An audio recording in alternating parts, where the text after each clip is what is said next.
श्री राधे श्याम। परम पूज्य श्री गौरदास जी महाराज जी के YouTube चैनल को सब्सक्राइब करें। पूज्य महाराज श्री की कथाओं को सर्वप्रथम देखने के लिए बेल आइकन दबाना ना भूलें।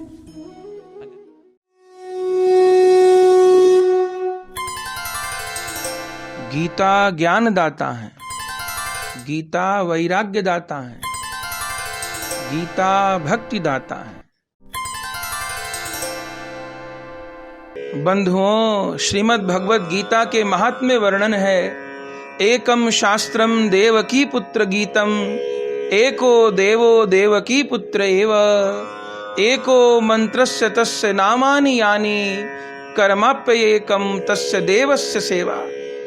देवकी नंदन भगवान श्री कृष्ण का कहा हुआ गीता शास्त्र ही एकमात्र उत्तम शास्त्र है। भगवान श्री कृष्ण ही एकमात्र महान देवता हैं और उन श्री कृष्ण का नाम ही एकमात्र मंत्र है और उन श्री कृष्ण की सेवा ही एकमात्र कर्तव्य कर्म है।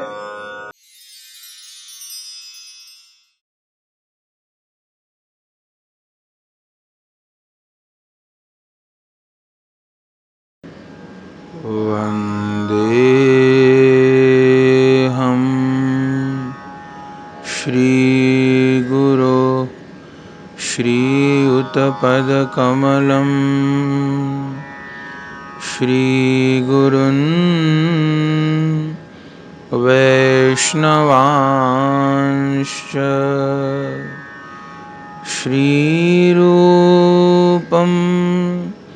साग्रजातं सहगण रघुनाथान्वितं तं सजीवं साद्वैतं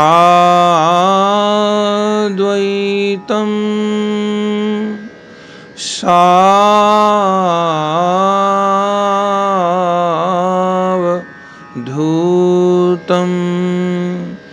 परिजन सहितं, श्री कृष्ण चैतन्य देवं, श्री राधा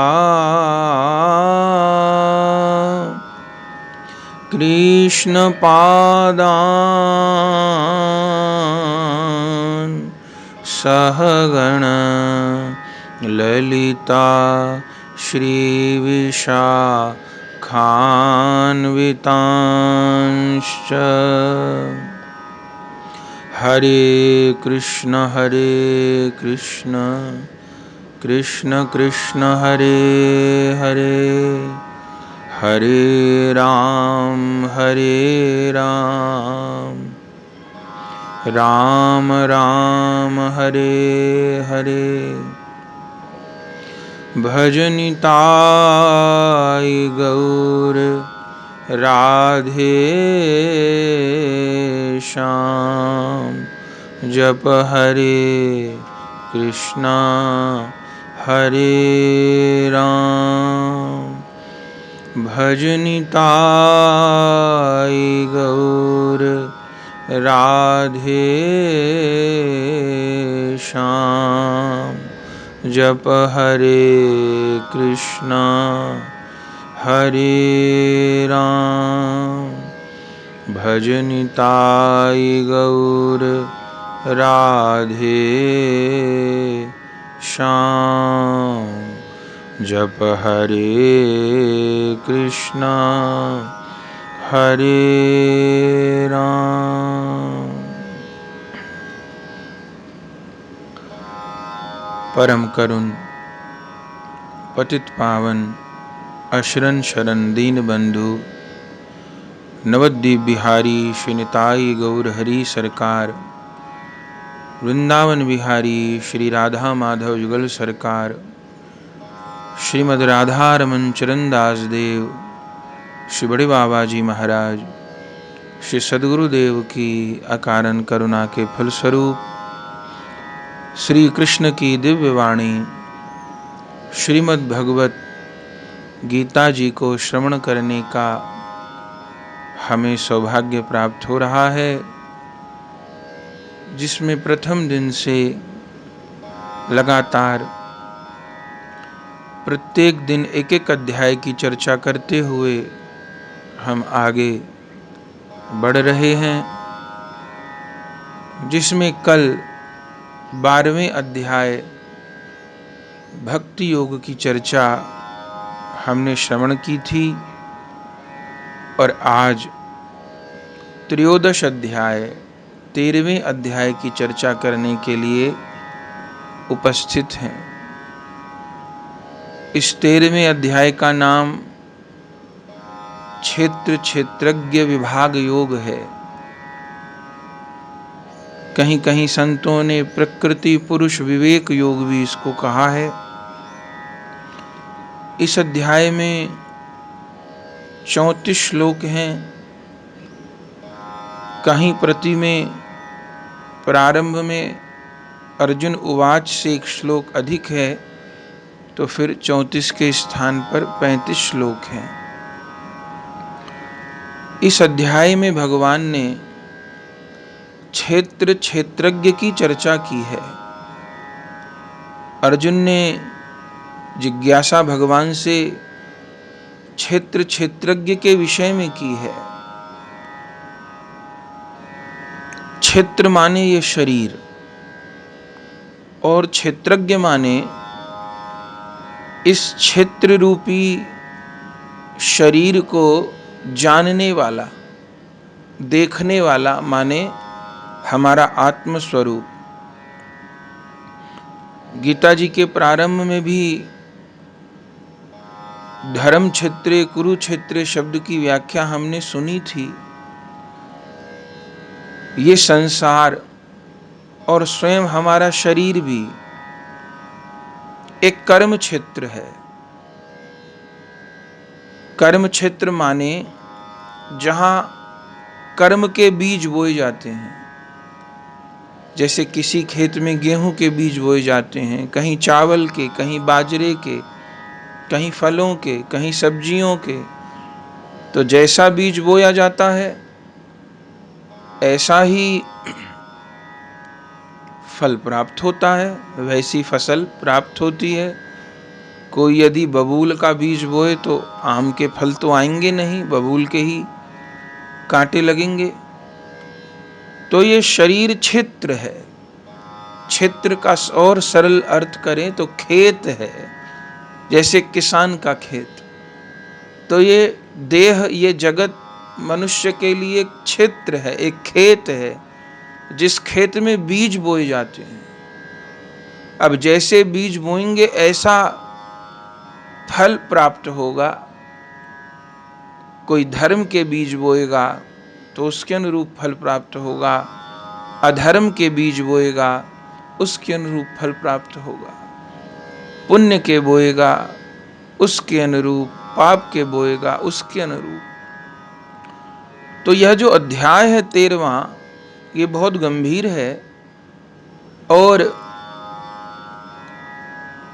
अन्य अध्यायों की अपेक्षा थोड़ा क्लिष्ट भी है।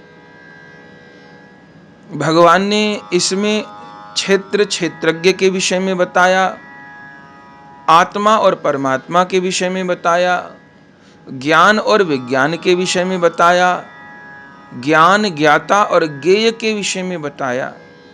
माने कि शरीर में किस प्रकार आत्मा स्थित है और इस शरीर में ही कैसे उस आत्मा का भी नियामक, उस आत्मा का भी संचालक परमात्मा स्थित है, पर स्थित रहते हुए भी वो स्थित नहीं है। ये जो तत्व ज्ञान है भगवान ने इस अध्याय में कराया है। अभी पूर्व में 10वें अध्याय में विभूति योग के द्वारा इस चर चराचर में मैं किस रूप में स्थित हूँ भगवान ने ये बताया।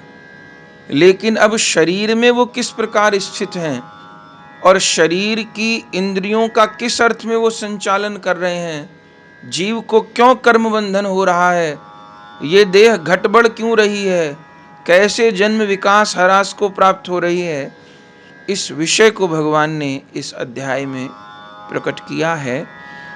तो अब सीधे सीधे हम इस 13वें अध्याय में भगवान की दिव्य वाणी से प्रवेश करते हैं।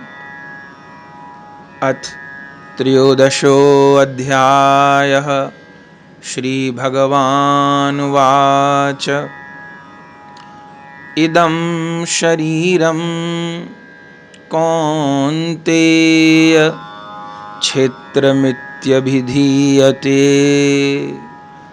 एतद्यो वेत्ति तं प्राहुः क्षेत्रज्ञ इति तद्विद। श्री कृष्ण बोले, हे अर्जुन, यह शरीर क्षेत्र इस नाम से कहा जाता है और इसको जो जानता है ज्ञानी जन उसको क्षेत्रज्ञ कहते हैं। ये शरीर क्षेत्र है, अभी भूमिका में भी हमने सुना, यह क्षेत्र है, यह खेत है, यह ऐसा खेत है जैसे गेहूं का बीज बोएं तो थोड़े दिन बाद फसल आ जाएगी, चावल का बोएं थोड़े दिन बाद फसल आएगी। कोई ऐसे भी फल के पेड़ होते हैं, आज बीज बोए 10 साल बाद फल आया। कुछ ऐसे होते हैं आज बीज बोए 10 दिन बाद उपलब्धि हो गई। ऐसे ही ये शरीर भी एक क्षेत्र है जिसमें जीव कर्म के बीजों को बोता है। अब वो कर्म भी अनेक प्रकार से फलीभूत होते हैं। हम लोग सुनते हैं कर्म की परिभाषा, 3 प्रकार के कर्म होते हैं मोटे मोटे तौर पे। एक क्रियमाण कर्म होते हैं जो भी वर्तमान में हम लोग कर रहे हैं। दूसरे प्रारब्ध कर्म होते हैं जो कि भाग्य में हमारे लिखे हुए हैं, उनको भोगना है इस जन्म में। तीसरे संचित कर्म होते हैं जो अनंत जन्मों की हमारी आपकी फाइल चल रही है, उसमें जो कुछ लिखा है वो संचित कर्म है। प्रारब्ध कर्म भी उसी संचित कर्म का एक अंश होता है। संचित कर्म माने अनंत जन्मों की जो फाइल है, जितनी बार जो बने, जो पाप पुण्य किया, जिस खाते में लिखा हुआ है उस कुल खाते को संचित कर्म कहते हैं। प्रारब्ध माने क्या होता है? उस संचित कर्म में से जो अंश इस जन्म में भोगने को मिला है, जो हिस्सा उस पूरी फाइल में से इस जन्म में भोगने को मिला है, उस हिस्से का नाम प्रारब्ध है, भाग्य है, नसीब, किस्मत जो कहें। तीसरे क्रियमाण कर्म जो इस जन्म में हम कर रहे हैं, तो संचित को नहीं बदल पाएंगे, प्रारब्ध को नहीं बदल पाएंगे, हाँ क्रियमाण को संभाल सकते हैं जो भी वर्तमान में कर रहे हैं। अच्छा, जो हम वर्तमान में भी कर्म कर रहे हैं ये भी 3 प्रकार से फलीभूत होते हैं। एक तो अभी किए अभी फल प्राप्त हो गया, माने अभी भोजन किए अभी पेट भर गया, जल पिए प्यास बुझ गई, अभी से किए अभी फल प्राप्त हो गया। दूसरा, अभी किए अभी फल प्राप्त नहीं हुआ, प्रारब्ध में वो कर्म जुड़ गया, उसका फल 5 साल बाद प्राप्त होगा, 10 साल बाद प्राप्त होगा, 25 साल बाद प्राप्त होगा, प्रारब्ध में जुड़ गया। तीसरे, अभी किए न तो अभी फल प्राप्त हुआ ना प्रारब्ध में जुड़ा, माने इस जन्म में भी नहीं मिलेगा, वो संचित में चला गया, किसी अगले जन्म में मिलेगा, या इस शरीर को छोड़ने के बाद उसका फल अच्छे या बुरे रूप में प्राप्त होगा। पर ये सब कर्म के बीज जहां बोए जाते हैं, माने पशु का शरीर क्षेत्र नहीं है, पशु के शरीर को भगवान ने क्षेत्र नहीं कहा। क्यों? क्योंकि वो पशु का शरीर केवल अपने पुराने प्रारब्ध को भोगने के लिए परतंत्र है, नया करने के लिए स्वतंत्र नहीं है। पर चूंकि मनुष्य का शरीर पुराना भोगने के लिए परतंत्र है, पर नया करने के लिए स्वतंत्र भी है, माने नए बीज बोने के लिए वो स्वतंत्र है।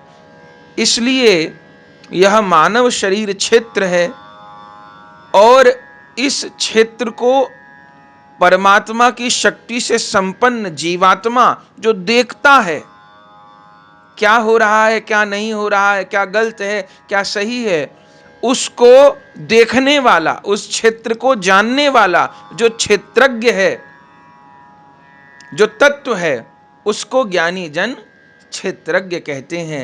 ऐसा भगवान ने प्रथम श्लोक में बताया। अब आगे प्रभु कह रहे हैं, क्षेत्रज्ञं चापि मां विद्धि सर्व क्षेत्रेषु भारत क्षेत्र क्षेत्रज्ञ योरज्ञानं यत् तज्ज्ञानं मतं मम। हे अर्जुन, तू सब क्षेत्रों में क्षेत्रज्ञ अर्थात जीवात्मा भी मुझे ही जान, और क्षेत्र क्षेत्रज्ञ को अर्थात विकार रहित प्रकृति का और पुरुष का जो तत्व से जानना है वह ज्ञान है, ऐसा मेरा मत है। माने भगवान कह रहे हैं, हे अर्जुन, मैं भी सब देहों को जानने वाला क्षेत्रज्ञ हूं, क्योंकि आत्मा भगवान का अंश होने से भगवान की तरह इस देह को देख रही है, क्रियाकलापों को देख रही है। तो भगवान कह रहे हैं, मैं ही सब देहों को जानने वाला क्षेत्रज्ञ हूं, और क्षेत्र और क्षेत्रज्ञ को जो इस प्रकार जानना है वही ज्ञान है। माने ये शरीर नश्वर है, ये शरीर क्षेत्र है, और इस शरीर को जो क्षेत्रज्ञ रूप में, जीवात्मा रूप में भगवान देख रहे हैं, इस बात को जान लेना ही ज्ञान है। तो दूसरा अर्थ हो गया, इस बात को न जानना ही अज्ञान है। माने जीवन भर केवल अपने आप को मैं शरीर हूं, या मेरा फला जाति में जन्म हुआ है, मैं या उसकी संतान हूं, मैं उसका भाई हूं, मैं उसका पिता हूं, मैं इतने धन का स्वामी हूं, मैं विद्वान हूं कि मैं मूर्ख हूं, केवल शारीरिक परिचय को परिचय मानते रहना, अपने को आत्म रूप में स्वीकार न करना, यह ज्ञान है। और भगवान कह रहे हैं, क्षेत्र और क्षेत्रज्ञ को, शरीर और आत्मा को, कि मेरा शरीर अलग है और आत्मा अलग है। कोई मेरा शरीर नष्ट हो जाएगा तो मैं नष्ट नहीं हो जाऊंगा। शरीर और आत्मा को दो मानना, अलग अलग मानना, यह ज्ञान है। भगवान कहते हैं, ऐसा मेरा मत है। तत्क्षेत्रम यच्च या दृक्च यद विकारी यतश्च यत् स च यो यत् प्रभावश्च तत्समासेन मे शृणु। वह क्षेत्र जो और जैसा है, वह शरीर जो और जैसा है, और जिन विकारों वाला है, और जिस कारण से जो हुआ है। ये जो शरीर है जैसा है और जिन विकारों वाला है, माने शरीर में, मन में, हमारे भीतर, किसी के भीतर क्रोध अधिक है, काम अधिक है, किसी के भीतर सत्व गुण अधिक है, रजोगुण अधिक है, तमोगुण अधिक है, जिन विकारों वाला है, और जिस कारण से जो हुआ है। माने हर जीव का जन्म, हर मनुष्य का जन्म किसी न किसी कर्म बंधन के कारण हुआ है ना। इसलिए सब तो ब्राह्मण नहीं है, सब तो क्षत्रिय नहीं है, सब वैश्य नहीं है। तो किस जाति में जन्म हुआ, निर्धन परिवार में जन्म हुआ कि धनवान परिवार में जन्म हुआ, सुंदर शरीर था कि कुरूप शरीर था, किस देश में जन्म हुआ, सुविधाओं में जन्म हुआ कि तकलीफों में जन्म हुआ, ये सब कारण हैं इस शरीर के जन्म लेने से पहले के। वो कारण भी कोई ना कोई पूर्व का कर्म है। पर भगवान कह रहे हैं, जो क्षेत्र, माने ये जो शरीर है, जो है जैसा है, जिन विकारों वाला है, और जिस कारण से जो हुआ है, तथा वह क्षेत्रज्ञ भी जो है और जिस प्रभाव वाला है, वह सब संक्षेप में मुझसे सुन। माने ये शरीर क्यों उत्पन्न हुआ है, कैसे उत्पन्न हुआ है, इस शरीर की ऐसी संरचना क्यों है, और इस शरीर के भीतर जो आत्मरूप क्षेत्रज्ञ बैठा है, देखने वाला बैठा है, वह किस प्रभाव वाला है, तत्वतः वह कौन है। इस अध्याय में इसी विषय को भगवान कह रहे हैं हे अर्जुन तू मुझसे सुन। भगवान वर्णन कर रहे हैं, ऋषिभिर्बहुधा गीतम छंदोभिर्विविधैः पृथक् ब्रह्मसूत्रपदैश्चैव हेतुमद्भिर्विनिश्चितैः। यह क्षेत्र और क्षेत्रज्ञ का तत्व ऋषियों द्वारा बहुत प्रकार से कहा गया है और विविध वेद मंत्रों द्वारा भी विभाग पूर्वक कहा गया है तथा भली भांति निश्चित किए हुए युक्ति युक्त ब्रह्म सूत्रों के पदों द्वारा भी कहा गया है। माने इस क्षेत्रज्ञ को, जबकि भगवान को कहने की आवश्यकता नहीं है, पर भगवान बता रहे हैं कि ऋषियों के द्वारा ब्रह्म सूत्रों के द्वारा इस विषय को कहा गया है। पर यहाँ तो भगवान स्वयं कह रहे हैं, इसलिए अगर किसी विषय पर मिलान नहीं भी होता है, पहले तो ऐसा नहीं है कि किसी वेद वाक्य पर या गीता के किसी वाक्य का मिलान न हो, पर यदि मिलान नहीं होता है किसी ऋषि की वाणी से, तो उस समय हमको श्री भगवान की वाणी को ही सर्वोपरि करके मानना चाहिए, क्योंकि स्वयं वेद उपनिषद जिनकी श्वासों से प्रकट हैं, तो उन स्वयं श्री कृष्ण की वाणी श्रीमद् भगवद गीता है, तो सीधे भगवान कह रहे हैं, तो वहाँ फिर संशय की कोई स्थिति नहीं है। तो भगवान कह रहे हैं कि इस क्षेत्रज्ञ विभाग को ब्रह्म सूत्रों के द्वारा ऋषियों के द्वारा कहा गया है। अब वे स्वयं इस विषय में कह रहे हैं, महाभूतानयहंकारौ बुद्धिर्व्यक्तमेव च इंद्रियाणि दशैकं च पंचचेन्द्रिय गोचरा। 5 महाभूत अहंकार, बुद्धि और मूल प्रकृति भी तथा 10 इंद्रियां, 1 मन, 5 इंद्रियों के विषय माने शब्द, स्पर्श, रूप, रस और गंध, इसके अतिरिक्त इच्छा, द्वेषः, सुखम दुखम, संघातश्चेतना, धृतिः, एतच्छित्रं समासेन सविकारमुदाहतम्। तथा इच्छा, द्वेष, सुख, दुख, स्थूल देह का पिंड, चेतना और धृति, इस प्रकार विकारों के सहित यह क्षेत्र संक्षेप में कहा गया है। माने शरीर किन किन चीजों से मिलकर बना है, इस बात को भगवान बता रहे हैं। शरीर कैसे कैसे बना है? 5 महाभूत। 5 महाभूत माने क्षितिजल पावक, गगन समीरा, पृथ्वी, आकाश, जल, वायु, अग्नि। अहंकार, मैं का जो भाव है वह अहंकार भी इस शरीर की रचना में मिला हुआ है। बुद्धि, अव्यक्त प्रकृति, 10 इंद्रियां, 5 ज्ञानेंद्रियां, 5 हमारी कर्मेंद्रियां, इन सब से मिलकर शरीर बना है। और फिर 5 इंद्रिय विषय, रूप, रस, शब्द, गंध, स्पर्श, वो भी शरीर में निहित है। इच्छा, द्वेष, सुख, दुख, स्थूल देह जो हमारा जैसा भी है, चेतना और धृति। इस प्रकार यह क्षेत्र विकारों सहित संक्षेप में कहा गया है। माने शरीर से अर्थ केवल देह नहीं मान लीजिए, केवल पंच भौतिक देह नहीं तो मृत्यु के बाद तो जब अग्नि दी जाती है तो क्या कहा जाता है कि जो 5 महाभूत थे वो 5 महाभूत में विलीन हो गए। पृथ्वी तत्व पृथ्वी में, अग्नि तत्व अग्नि में, आकाश तत्व आकाश में, वायु तत्व वायु में, जल तत्व जल में। पर ऐसा नहीं है।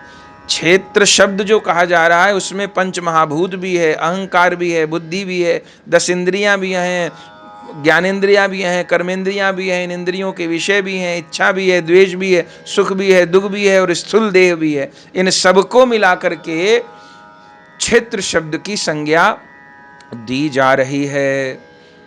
अमानित्व, मदंभित्व, महिंसा, क्षान्तिर, रार्जवम, आचार्योरपासनम, शौचम, स्थैर्यमात्मविनिग्रह। श्रेष्ठता के अभिमान का अभाव, दंभाचरण का अभाव।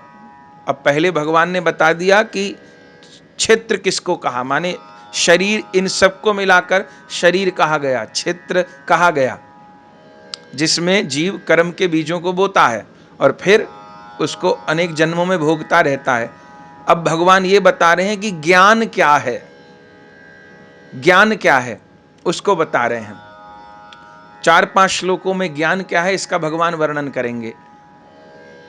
पहले हम सुने और फिर समझने का प्रयास करेंगे। पहले श्लोक के माध्यम से हम लोग सुने कौन कौन चीज है जिसको ज्ञान भगवान ने कहा है, कौन कौन चीज है। श्रेष्ठता के अभिमान का अभाव, दंभाचरण का अभाव, किसी भी प्राणी को किसी प्रकार भी न सताना, क्षमा का भाव, मन वाणी आदि की सरलता, श्रद्धा भक्ति सहित गुरु की सेवा, गुरुदेव की शरणागति, बाहर और भीतर की शुद्धि, अंतःकरण की स्थिरता और मन इंद्रियों सहित शरीर का निग्रह।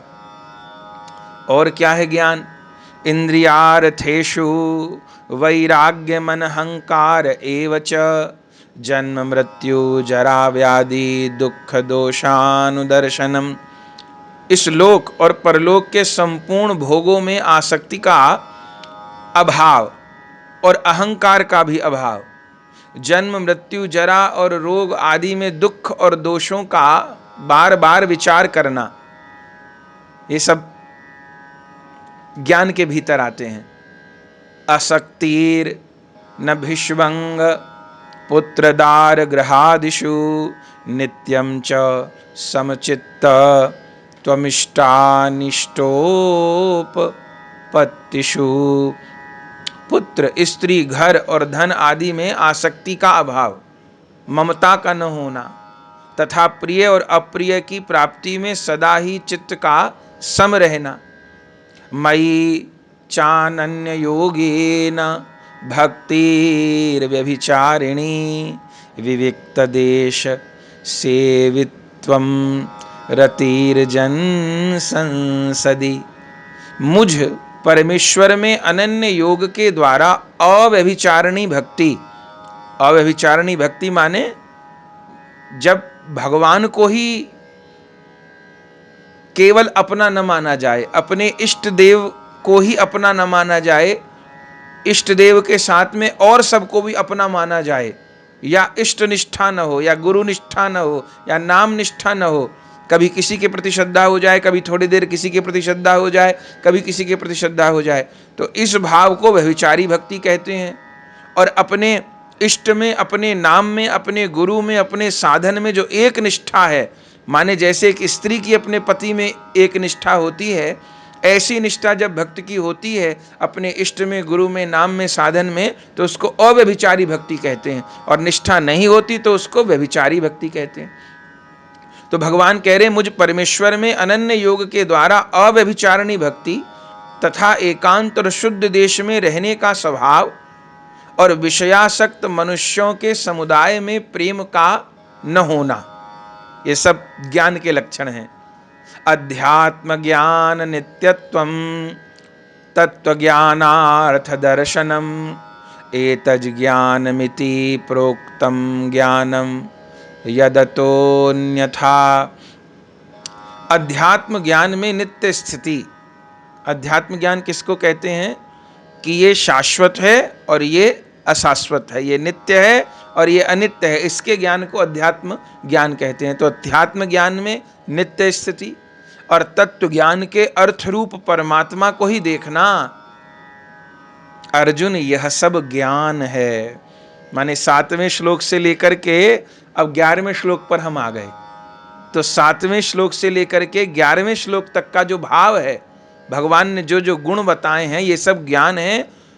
तो अब अर्थ क्या हुआ कि जो इससे विपरीत है वह अज्ञान है, ऐसा कहा गया है। क्या क्या भगवान ने इन 7 से 11 संख्या श्लोक में बताया? विनम्रता, माने ये एक आकलन है भगवान की मुख की वाणी का कि संसार में तो किसको कहते हैं ज्ञानवान? जिसको बहुत पोथी याद हो, जो समझाने में कुशल हो, जो कुशल वक्ता हो, या जिसे व्यवहार करना बहुत अच्छा आता हो, अपने व्यवहार से सब लोगों को मोहित कर लेता हो, या किसी भी तरीके से पैसा कमाना आता हो, बहुत अच्छा घर बनाना आता हो, बहुत अच्छे कपड़े पहनने आते हो, या बहुत अच्छा अपने शरीर को स्वस्थ सुंदर रखना दिखाना आता हो, तो संसार में तो उसी को समझदार कहा जाता है।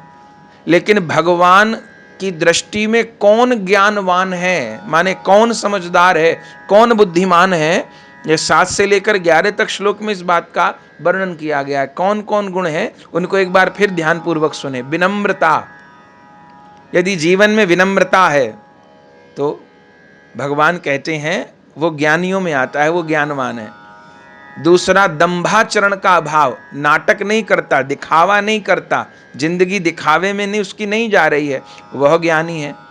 प्राणी मात्र को किसी भी प्रकार से पीड़ित नहीं करता है, किसी को भी अपने द्वारा पीड़ित नहीं होने देता है, कष्ट नहीं पहुंचने देता है, वह ज्ञानवान है।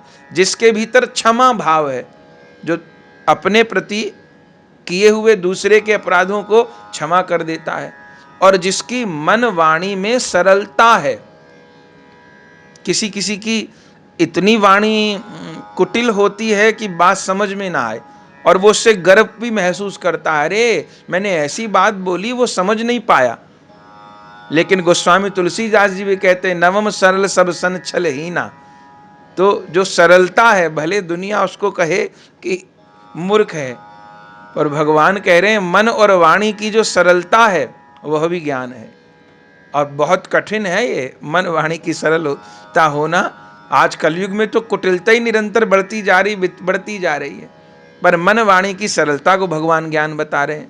और सदगुरु के शरणागत होकर के उनकी सेवा करना, ये ज्ञान है। माने ये किया तो हम ज्ञान पथ पे हैं, हम समझदार हैं, हमने बुद्धिमानी का काम किया, उसके लक्षण भगवान बता रहे हैं। सदगुरु के शरणागत होकर उनकी सेवा करना, और भीतर बाहर की शुद्धि। ऐसा नहीं कि कोई शुद्धि नहीं रखते हैं। बाहर की शुद्धि तो स्नान करने से, हाथ धोने से, शौचालय गए तो स्नान होगा, मैले रात को सोए हुए वस्त्र नहीं पहनेंगे, धुले हुए वस्त्र पहनेंगे, ये बाहर की शुद्धि हो गई। तिलक आदि धारण करेंगे, इससे देह की शुद्धि हो गई। भीतर से भी शुद्ध हो। भीतर से शुद्ध कैसे होगा? श्रीमन भगवान नाम के जप के द्वारा ही भीतर से शुद्ध होगा। जब कोई पंडित जी घर पर पूजा कराने आए ना, आप ध्यान दीजिएगा वो क्या मंत्र बोलते हैं। एक पात्र में जल लेंगे, उसके भीतर कुशा पड़ी होगी या आचमनी होगी, उससे सबके ऊपर जल का छींटा देंगे और क्या बोलेंगे, अपवित्रो पवित्रो वा सर्वावस्थाम गतोपि वा यह स्मरेत पुंडरीकाक्ष सभाया अभयंतर शुचि। ये मंत्र बोलेंगे। इस मंत्र का अर्थ क्या होता है? अपवित्रो पवित्रो वा, कोई पवित्र अवस्था में हो या अपवित्र अवस्था में हो, अपवित्रो पवित्रो वा सर्वावस्थाम गतोपि वा, कैसी अवस्था में क्यों न हो, यह स्मरेत पुंडरीकाक्ष सभाया भयंतर शुचि। पुंडरीकाक्ष माने जिनके कमल जैसे नेत्र हैं, उन श्री कृष्ण का ध्यान कर लेने पर जीव की भीतर से और बाहर से शुद्धि हो जाती है।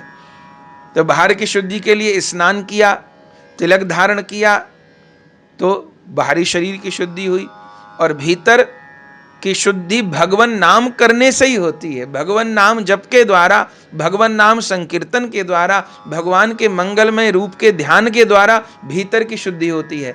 तो भगवान कह रहे हैं जो भीतर और बाहर की शुद्धि है यह ज्ञान है। इसको ज्ञान कहते हैं, स्थिरता को ज्ञान कहते हैं।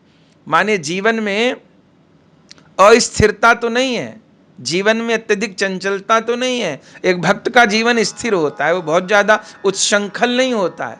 या ये कहिए जीवन में जब ज्ञान बढ़ता है, भक्ति बढ़ती है, तो स्थिरता आती है, ठहराव आता है, चंचलता, छिलछिलापन खत्म होता है। तो स्थिरता तथा आत्मसंयम, आत्मसंयम, अपने आप को संयमित रख पाए, अपने आप को नियम में बांध पाए, तो ऐसा जो करता है वो ज्ञानवान है। आत्मसंयम को ज्ञान भगवान बता रहे हैं। और इंद्रिय भोगों में आसक्ति का अभाव, इंद्रियां जिस भी विषय और भोग के प्रति अत्यंत आसक्त रहती हैं, ललायित रहती हैं, उस आसक्ति के अभाव को ज्ञान कहते हैं। तो आसक्ति को अज्ञान कहते हैं। अर्थ ये हो गया। अहंकार का अभाव, ज्ञान कहलाता है। और जन्म मृत्यु जरा और व्याधि में दुख दोषों को बार बार चिंतन करना बहुत ध्यान देने योग्य बात है। जन्म मृत्यु जरा माने बुढ़ापा और व्याधि में दुख दोषों को बार बार चिंतन करना माने जन्म हो गया तो ये सोचे कि मेरा जन्म क्यों हुआ है। नहीं तो आदमी जन्म के बाद जब से होश संभालता है तब से एक ऐसी दौड़ शुरू होती है उसकी जो मृत्यु पे जाके विश्राम होती है। उसको अपने लिए सोचना मैंने जन्म क्यों लिया, मेरी आयु कितनी हो गई, मुझे क्या करना चाहिए क्या नहीं करना चाहिए, ये सोचने का उसको समय नहीं रहता, इच्छा ही नहीं रहती, पर वो भागता रहता है भागता रहता है भागता रहता है भागता रहता है। एक 80 साल का भी एक विषयी व्यक्ति यही सोचता है कि क्या कमा लूं, क्या खा लूं, क्या ले लूं, क्या भोग लूं, कहां चला जाऊं। तो बहुत गंभीर बात है जन्म के लिए बार बार चिंतन करना, मेरा जन्म क्यों हुआ है ऐसा चिंतन करना। जब चिंतन करेगा तब जिज्ञासा होगी, जब जिज्ञासा होगी तब भगवान की ओर अग्रसर होगा, तब कोई गुरु मिलेंगे, तब कोई साधना में लगेगा। तो जन्म मृत्यु जरा और व्याधि में दुख दोषों को बार बार चिंतन करना। अब अपनी मृत्यु का तो चिंतन हम कैसे करेंगे, तो मृत्यु के दुख दोषों का बार बार चिंतन करना। हमारी मृत्यु को तो अभी हम नहीं देख पा रहे हैं, पर और इतने तो लोगों की मृत्यु हो रही है। तो किसी की मृत्यु का समाचार मिले तो दुख दोषों का चिंतन करना, अरे कल तक वो भी हमारी तरह ऐसा सोचते थे, इतनी इतनी प्लानिंग बनाए थे, योजनाएं बनाए थे, 10 साल बाद ये करेंगे, 20 साल बाद ये करेंगे, 25 साल बाद ये करेंगे, इतना बड़ा मकान बनाऊंगा, इतनी बड़ी गाड़ी लूंगा, बच्चों को ऐसे करूंगा वैसे करूंगा, क्या क्या सोचते थे। कल तक तो 20 साल की प्लानिंग बना रहे थे और सुबह को पता चला कि सोने के बाद उठे नहीं, सोते सोते हृदय गति रुक गई। अब कर लो प्लानिंग, बना लो योजना। तो जन्म मृत्यु इनके दुख दोषों को बार बार चिंतन करना, और जरा वृद्धावस्था के दुख दोषों को बार बार चिंतन करना, और व्याधि शरीर में कोई रोग लगता है तो उसके दुख दोषों को बार बार चिंतन करना। अब बार बार चिंतन करने से अर्थ ये नहीं है कि बुढ़ापे का चिंतन करना माने कि मेरे शरीर पर झुर्रियां क्यों पड़ गई हैं, अब मैं कौन सी क्रीम लगाऊं, कौन सी दवा खाऊं कि मैं फिर बूढ़े से जवान हो जाऊं। ये चिंतन करने का अर्थ नहीं है कि मुझे रोग हो गया है तो मैं इसका चिंतन करूं कि ये मुझे बीमारी हो गई, अब किस डॉक्टर को दिखाऊं। ये ज्ञान नहीं। ज्ञान है जन्म मृत्यु जरा और व्याधि के दुख दोषों को बार बार चिंतन करना। माने बुढ़ापे के दुख दोषों को चिंतन करने का अर्थ क्या है कि देखो अभी 10-20 साल पहले तक तो शरीर बहुत हष्ट पुष्ट था, बहुत सुंदर था, अब बुढ़ापा आ गया, अब हाथ पैरों को चलाते में तकलीफ हो रही है, बहुत जल्दी सांस फूल रहा है, शरीर में झुर्रियां आ गई हैं। इस बात को विचारना ताकि हृदय में वैराग्य उत्पन्न हो। कोई शरीर में रोग लग गया तो विचारे कि मेरे किस जन्म के पाप के कारण मुझको ये शरीर में रोग लगा है। तो ऐसा जो चिंतन करता है, माने एक तो व्यक्ति को दुख मिला, वो दुख का ही चिंतन कर रहा है और मरे जा रहा है, डिप्रेशन में जा रहा है, वो वाला चिंतन नहीं, वो वाला चिंतन ज्ञान नहीं, वो तो अज्ञान है। तो कौन से दुख का चिंतन करना ज्ञान है, माने उस दुख को तत्वतः ये हुआ क्यों और मैं इस दुख में दुखी क्यों हो रहा हूं। संत लोग कहते हैं इदम दुखम, ये दुख का कारण नहीं है, अहम दुखी ये दुख का कारण है। इदम दुखम माने ये दुख है और अहम दुखी माने मैं दुखी हूं। अब अंतर क्या है, अंतर यह है कि मैं दुखी हूं ये मैंने कहा तो दुख और अपने को मैंने एक कर दिया। मैंने कहा मैं दुखी हूं, बहुत दुखी हूं, ऐसा कहा तो माने जो दुख था उसमें अपने को लिप्त कर दिया। दूसरे व्यक्ति ने कहा मैं दुखी नहीं हूं, ये दुख है। अब बात छोटी सी है, ये दुख है कि मैं दुखी हूं, बात में बहुत अंतर नहीं, पर ये दुख है ये कहते ही दुख को अलग कर दिया, अपने को अलग कर दिया, ये तो हो गई ज्ञान की बात। और मैं दुखी हूं ये कह दिया तो ये हो गया अज्ञान। तो जन्म मृत्यु जरा और व्याधि में दुख दोषों को बार बार चिंतन करना, ये ज्ञान है, ये ज्ञानवान का लक्षण है। विचारना ये क्यों है, और जब वो विचारेगा ये क्यों है तो उससे छूटने का प्रयास भी करेगा। क्योंकि जीव को शरीर के द्वारा भी जो भी दुख प्राप्त होता है वो भी किसी न किसी उसके कर्म का ही फल है। तो मेरे द्वारा असत कर्म क्यों बने? बोले असत कर्म बने आसक्ति के कारण, तो आसक्ति मैंने क्यों की? तो उस आसक्ति को मैं अब तो ना करूं, पिछले जन्म में बुरे काम किए तो इस जन्म में मुझे भोग प्राप्त हो रहा है, पर जिन कर्मों के कारण हमारे शास्त्र और गुरु बताते हैं कि ये दुख मिलता है, अब तो ना करूं, भगवान के शरणागत हो जाऊं। तो भगवान तो गीता में कहते हैं कि सन्मुख होए जीव मोहि जबहि, रामायण में भगवान कहते हैं सन्मुख होए जीव मोहि जबहि, जन्म कोटि अगनाश हो तबहि। ये बात गीता में भगवान कहते हैं। तो यदि मैं सही अर्थों में भगवत शरणागत हो गया तो पूर्व जन्म के जो दुख हैं वो भी मुझे भासने बंद हो जाएंगे, बहुत अंश में कम हो जाएंगे, उनको सहने की क्षमता प्राप्त हो जाएगी। जो अतिशय दुख में अपने दुखों को, कष्टों को लेकर पा रहा हूं, उसमें बहुत अधिक मुझको राहत मिल जाएगी और नए दुखों का सृजन फिर मेरे द्वारा नहीं होगा। इस बात का चिंतन करना ज्ञान है। जरा मृत्यु, जन्म मृत्यु जरा व्याधि में दुख दोषों का बार बार चिंतन करना कितनी गंभीर बात है, यह ज्ञान है। और पुत्र, स्त्री तथा घर आदि में आसक्ति और ममता का न होना, आसक्ति गोविंद में, बाकी सबके प्रति व्यवहार, यह ज्ञान का लक्षण है। अनुकूल और प्रतिकूल की प्राप्ति में चित्त की समता, ऐसा नहीं कि थोड़ी प्रतिकूलता हुई और हाय हाय हाय हाय हाय शुरू हो गई, एकदम धैर्य समाप्त हो गया ना। अनुकूलता और प्रतिकूलता की प्राप्ति में चित्त की समानता ज्ञान है। निरंतर मेरे शुद्ध और अनन्य भक्ति योग का आचरण करना, अनन्य भक्ति योग का, जिसको अव्यभिचारिणी भक्ति भगवान कह रहे हैं, इसका आचरण करना। माने ऐसा नहीं कि प्रतिदिन इष्ट पद बदल जाते हैं, प्रतिदिन स्तोत्र पाठ बदल जाता है, प्रतिदिन स्तुति बदल जाती हैं, प्रतिदिन हमारा ध्यान का विषय बदल जाता है, प्रतिदिन हमारा मंत्र बदल जाता है, ऐसा नहीं।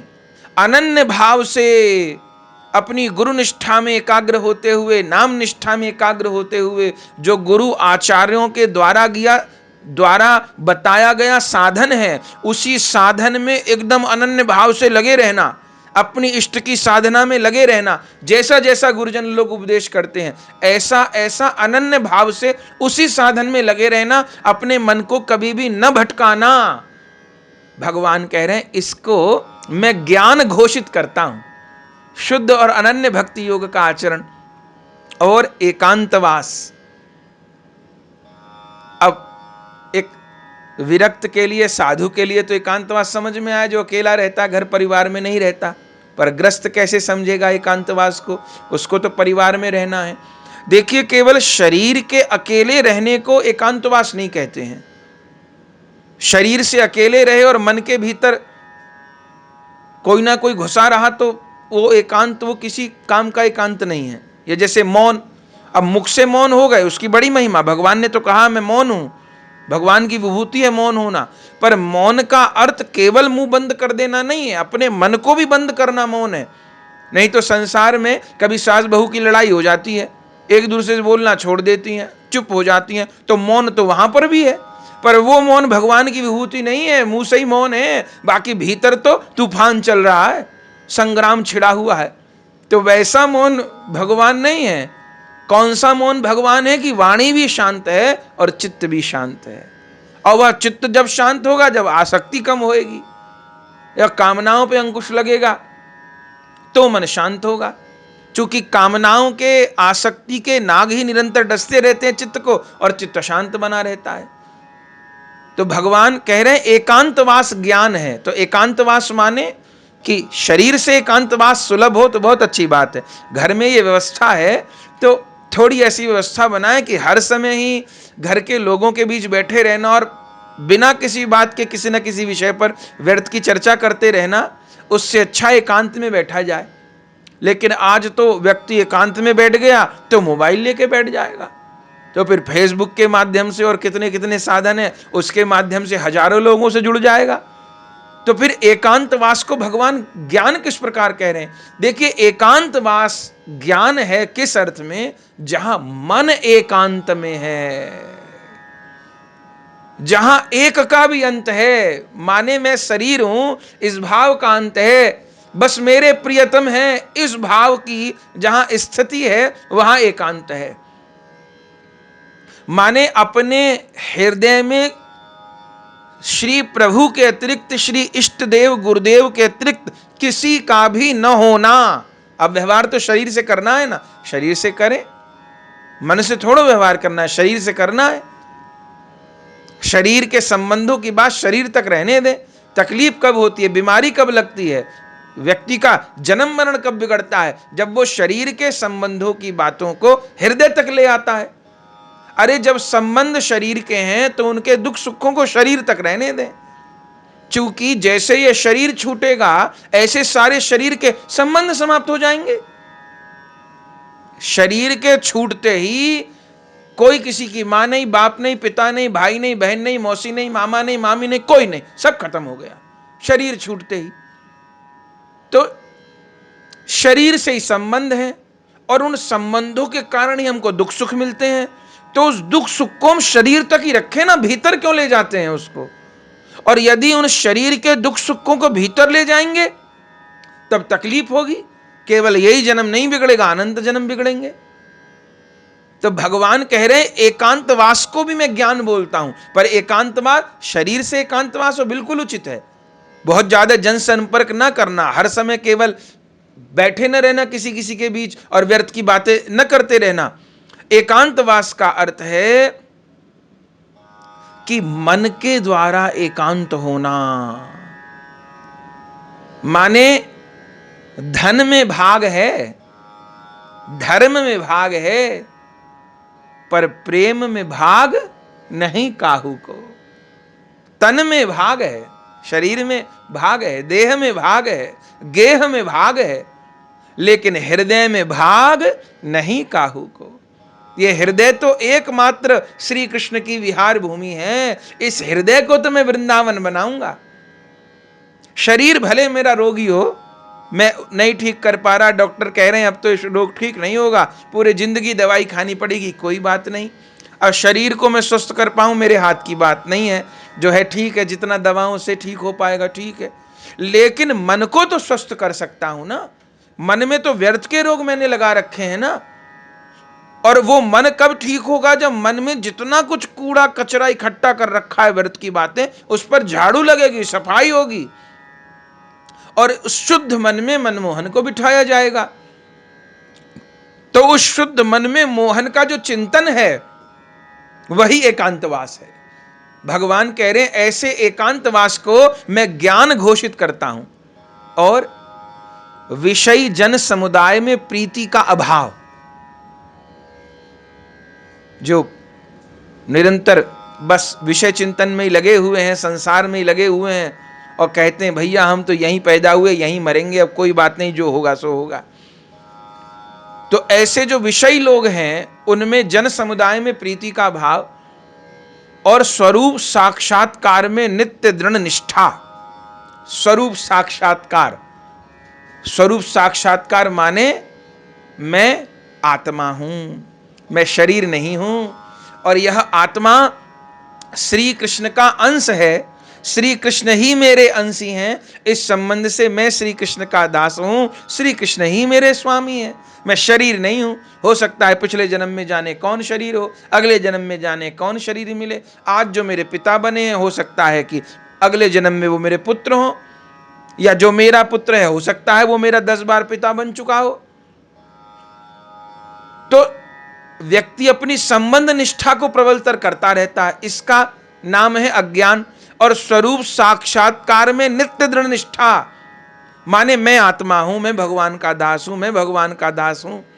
पूज्य श्री राम सुखदास जी की दिव्य वाणी है ना, उनके मुख का दिव्य वाक्य है कि हे नाथ मैं आपको भूलूं नहीं, हे नाथ, हे मेरे नाथ मैं आपको भूलूं नहीं, और हे नाथ आप भी मुझको भूले नहीं। तो इस साक्षात्कार में, स्वरूप के चिंतन में नित्य जो दृढ़ भाव है, यह ज्ञान है। तथा परम सत्य का दार्शनिक अन्वेषण, माने भगवान की प्राप्ति नहीं हुई, उस परम सत्य का अज्ञान नहीं हुआ, लेकिन उस परम सत्य की निरंतर खोज।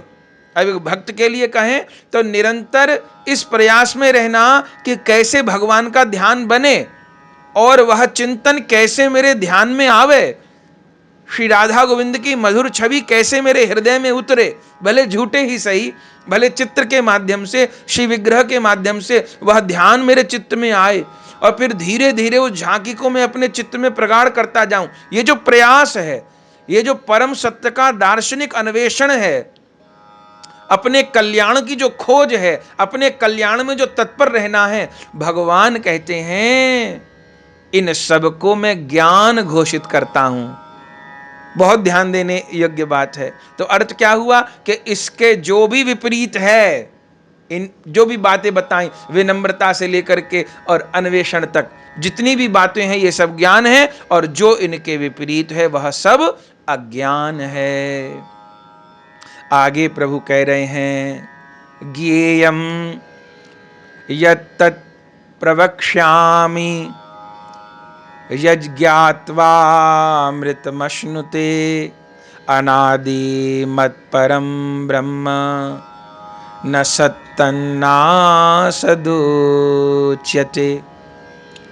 जो ज्ञेय है, ज्ञेय माने जो जानने योग्य है, तथा जिसको जानकर मनुष्य परमानंद को प्राप्त होता है।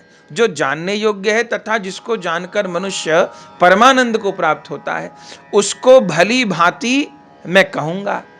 वह अनादि वाला परब्रह्म न सत ही कहा जाता है न असत ही कहा जाता है। माने जो अब भगवान बता दिए ज्ञान क्या है, पहले भगवान बता दिए क्षेत्र क्या है, ये शरीर क्या है, फिर भगवान बताए कि ज्ञान किसको कहते हैं। अब भगवान कह रहे हैं बताऊंगा जानने योग्य क्या है, तथा जिसको जानकर मनुष्य परमानंद को प्राप्त होता है वह तुझको कहूंगा। वह अनादि वाला ब्रह्म न सत ही कहा जाता है न असत ही कहा जाता है। अर्थ क्या है कि यह अनादि ब्रह्म तत्व मेरे अधीन है और इस जगत के कार्य कारण से परे है, इसलिए वह परम तत्व सत भी कहा जाता है और असत भी कहा जाता है। आगे प्रभु कह रहे हैं, सर्वतः पाणिपादम तत्सर्वतोक्षी शिरोमुखम सर्वतः श्रुतिम लोके सर्वमावृत्य तिष्ठति। वह कैसा है? वह तत्व, वह परम तत्व, वह सब और हाथ पैर वाला, सब और नेत्र सिर और मुख वाला तथा सब और कान वाला है। माने उसके जाने कितने हाथ हैं, कितने पांव हैं, कितने मुख हैं, कितने कान हैं, क्योंकि वह संसार में सबको व्याप्त करके स्थित है। जैसे आकाश के भीतर सारे महाभूत स्थित है ना, अग्नि भी, जल भी, वायु भी, सब कुछ स्थित है, ऐसे वह अनंत हाथ वाला, अनंत पैर वाला, अनंत मुख वाला, अनंत इंद्रियों वाला संसार में सबको व्याप्त करके स्थित है। सर्वेंद्रिय गुणाभासम सर्वेंद्रिय विवर्जितम असक्तम सर्वभ्रच्चैव निर्गुणम गुणभोक्तृ च। वह संपूर्ण इंद्रियों के विषयों को जानने वाला है, परंतु वास्तव में सब इंद्रियों से रहित है तथा आसक्ति रहित होने पर भी सबका धारण पोषण करने वाला और निर्गुण होने पर भी गुणों को भोगने वाला है। वह संपूर्ण इंद्रियों के विषयों को जानने वाला है। संपूर्ण इंद्रियों के माने केवल हमारी इंद्रियों के नहीं, संसार में जितने भी जीव हैं उन संपूर्ण इंद्रियों के विषयों को जानने वाला है। पर ऐसे होने पर भी परंतु वास्तव में वो सब इंद्रियों से रहित है।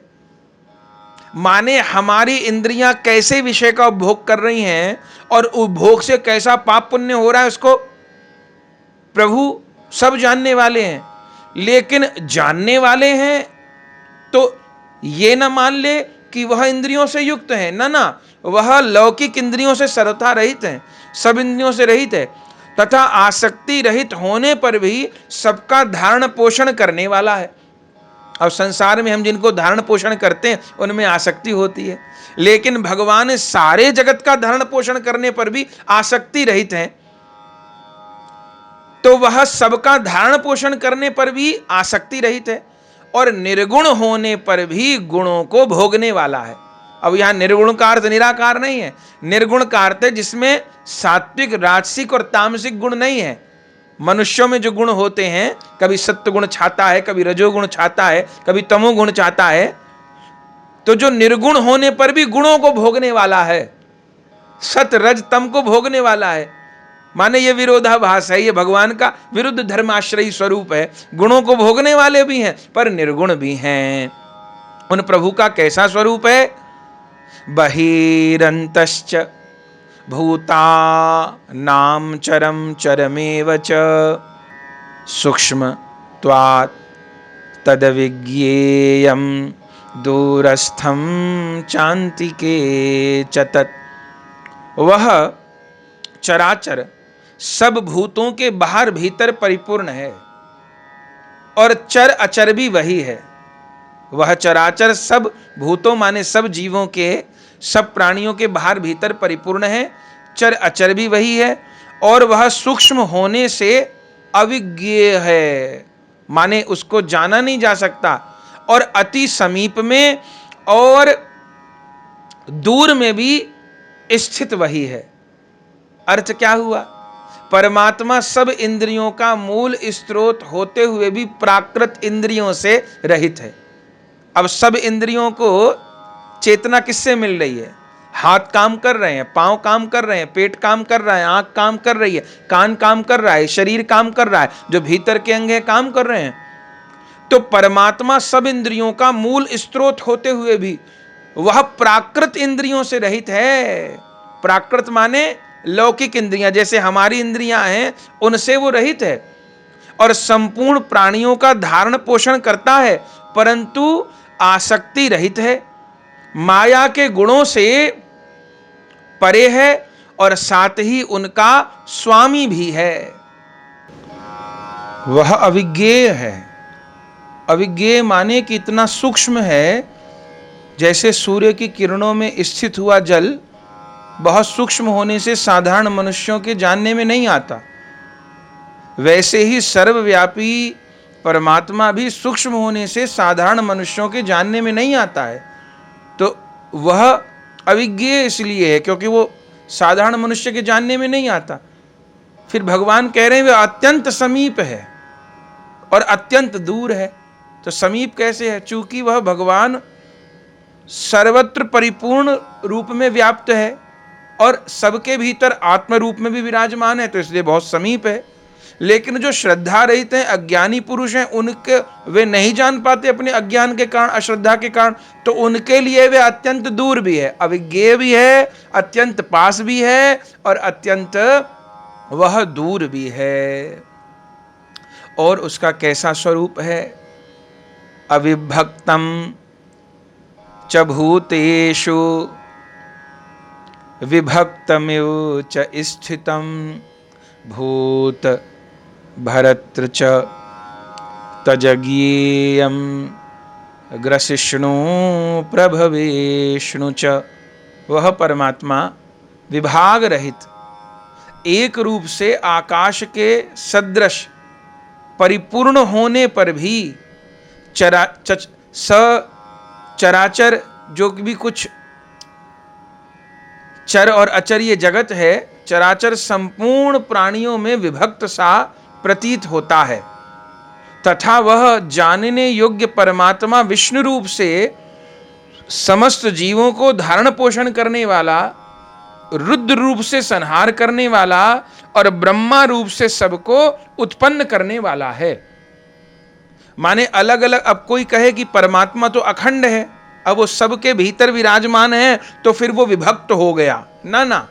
तो उदाहरण देकर भगवान समझा रहे हैं कि जैसे कि मध्याह्न का सूर्य है, तो यहां वृंदावन में सूर्य का दर्शन किया 12 बजे, तो हम यही कहेंगे अरे सिर के ऊपर सूर्य है, एकदम मध्य आकाश में सूर्य है। कोई दिल्ली में दर्शन करे तो वो भी यही कहेगा कि मध्य में सूर्य है, कलकत्ता में करे तो वो भी यही कहेगा, बंबई में कहे तो भी वो यही कहेगा।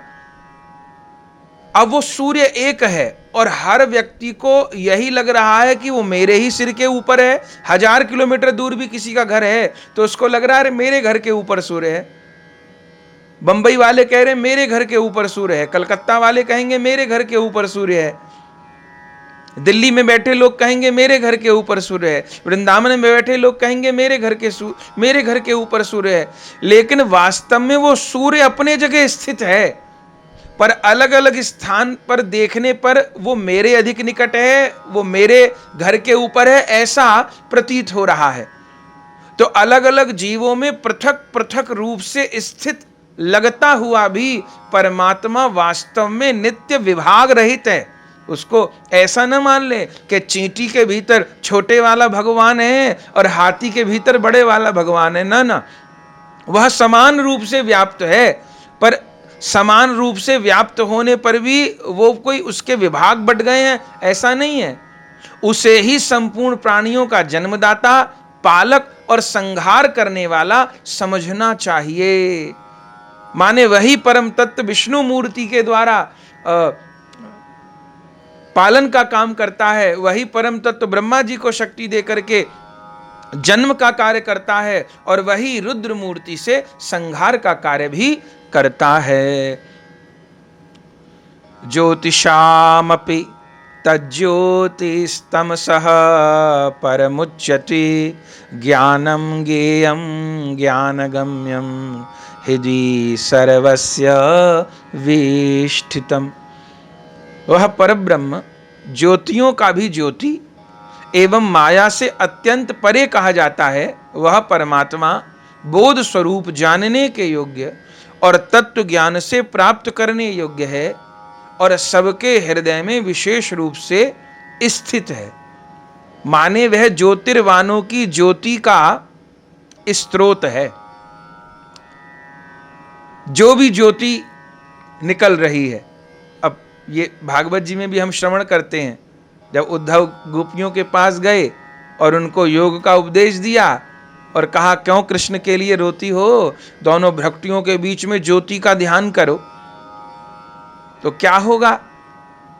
तो उद्धव जी ने गोपियों को समझाया कि वो दोनों भक्तियों के बीच में वह आत्मज्योत विराजमान है और जब तुम उस दिव्य प्रकाश को देखोगी तो उस प्रकाश में विलीन हो जाओगी और ये रोना धोना सब छूट जाएगा। तो ज्योति पुरुष का ध्यान करो, ज्योति का ध्यान करो। तो हम लोग सुनते हैं गोपियों ने कहा उद्धव ऐसे तो हम पढ़ी लिखी नहीं, आप तो बहुत पढ़े लिखे हो, बृहस्पति जी के शिष्य हो, पर एक बात तो हम भी जानती हैं कि हर कार्य के पीछे कोई कारण है।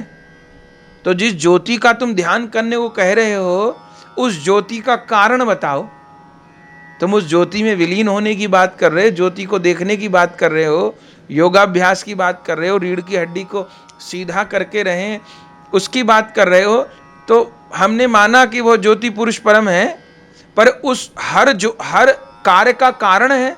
तो उस ज्योति का उद्गम क्या है, वो ज्योति यहां कहां से रही है। जब ये प्रश्न किया तो बेचारे उद्धव जी भी चकरा गए, बोले मैं तो सोचता था कि ये पढ़ी लिखी नहीं गंवार हैं, ऐसा प्रश्न कर दिया कि उद्धव जी उत्तर न दे पाए।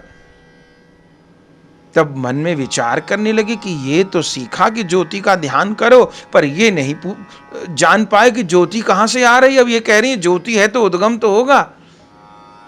तो उद्धव जी ने कहा ये मैं नहीं जानता। गोपियों ने कहा हम बताएंगी। तुम दोनों भक्तियों के बीच में से ज्योति का ध्यान करने को कह रहे हो, वह ज्योति वह प्रकाश श्री कृष्ण के चरण कमलों के अंगूठे के नख के कोने से निकल रहा है। वह प्रकाश तो उसका जो उद्गम स्थान है वो श्री कृष्ण के चरण कमलों का नख है। उस नख से ही जो प्रकाश निकल रहा है उसमें अनंत अनंत योगी जन विलीन हो रहे हैं। अरे तुमको उनके चरण नख से निकले हुए प्रकाश को देख करके संतोष होता होगा, हमें वो प्रकाश नहीं चाहिए। हमें जिसके चरणों से प्रकाश निकल रहा है उसके चरण चाहिए और वह चाहिए हमें। तो यहां उसी भाव का संकेत हो रहा है। वह ज्योतिर्वानों की ज्योति का स्रोत है। माया के अंधकार से अति परे है, वहां तक अंधकार पहुंचता नहीं, अगोचर है। अगोचर माने प्राकृत इंद्रियों के द्वारा उसको जाना नहीं जा सकता। वही ज्ञान स्वरूप जानने योग्य और तत्व ज्ञान से प्राप्त होने वाला है। वह सबके हृदय में बैठा है, वह परम तत्व सबके हृदय में भी स्थित है। इति क्षेत्रम तथा ज्ञानम ज्ञेयम चोक्तम समासतः मदभक्त एत दिविज्ञाय मदभावायोपपद्यते। हे अर्जुन, इस प्रकार क्षेत्र तथा ज्ञान और जानने योग्य परमात्मा का स्वरूप संक्षेप से कहा गया है। क्षेत्र माने शरीर, ज्ञान उस विषय को हम लोग श्रवण कर चुके, और जानने योग्य परमात्मा का स्वरूप क्रम से हम लोग सुन रहे हैं। पहले क्षेत्र के विषय में बताया, माने देह के शरीर के विषय में बताया, और शरीर से संयुक्त चेतना के विषय में बताया, फिर ज्ञान किसको कहते हैं उसके विषय में बताया। अब वह परमात्मा इस क्षेत्र में, क्षेत्रज्ञ में किस प्रकार स्थित है, शरीर और आत्मा में, चर चराचर में, भौतिक जगत में किस प्रकार स्थित है, उस जानने योग्य परमात्मा का स्वरूप संक्षेप से कहा गया। मेरा भक्त इसको तत्व से जानकर मेरे स्वरूप को प्राप्त होता है। अर्थ क्या है? मैंने जो कुछ कहा केवल मेरा भक्त ही इसे जान सकता है। ये श्रद्धा से, विश्वास से जानने योग्य बात है, और इस प्रकार जानकर मेरे स्वभाव को प्राप्त हो जाता है। माने जब उसको ज्ञान हो जाता है कि मैं शरीर नहीं हूं, मैं आत्मा हूं, और वह आत्मा श्री कृष्ण की अंश है, और ये देह तो मुझे भजन के लिए मिली थी, साधना के लिए मिली थी। तो जब वो इस शरीर की सत्यता को जान लेता है, वह ज्ञान क्या है ये जान लेता है, और वह परम तत्व किस प्रकार इस सारे जगत में खेल कर रहा है, सारा जगत उससे किस प्रकार व्याप्त है, और ये जो जीवात्मा है, ये जो जीव है, ये उस परम तत्व का अनुभव न करते हुए सात्विक, राजसिक, तामसिक गुण में पड़ करके कैसे उस परम तत्व को भुलाए है, इस बात का जो जान लेता है तो फिर उस परम तत्व की प्राप्ति में लग जाता है। तो भगवान कहते हैं इस प्रकार जानकर वो मेरे स्वभाव को, माने मुझको प्राप्त हो जाता है, क्योंकि फिर वो सर्वत्र मेरा अनुभव और दर्शन करने लगता है। प्रकृतिम पुरुषम चैव विद्धयेनादि उभावपि विकारांश गुणांश्चैव विद्धि प्रकृति संभवान। प्रकृति और पुरुष, इन दो को ही तू अनादि जान। प्रकृति माने ये भौतिक जगत, जिस भगवान की माया के द्वारा, त्रिगुणमयी माया के द्वारा ये सब जगत बना, तो त्रिगुणमयी माया प्रकृति है, और पुरुष जो उस त्रिगुणमयी माया का भी संचालक है, नियामक है। तो प्रकृति और पुरुष, इन दोनों को ही तू अनादि जान। राग द्वेषादि विकारों को तथा त्रिगुणात्मक संपूर्ण पदार्थों को भी प्रकृति से ही उत्पन्न जान। माने प्रकृति और जीव दोनों को ही अनादि जान, माने जब से भगवान है तब से ही हम हैं, और जब से हम हैं तब से ये प्रकृति है। तो भगवान तो अनादि हैं, जीव भी अनादि है, पर हुआ क्या, जब से भगवान से विभक्त हुआ तब से अपने को भगवान से अलग मानने लगा, अपने को माया दास मानने लगा। कृष्ण दास हूं, मैं भगवान का अंश हूं, भगवान मेरे अंशी हैं, ये भूल गया।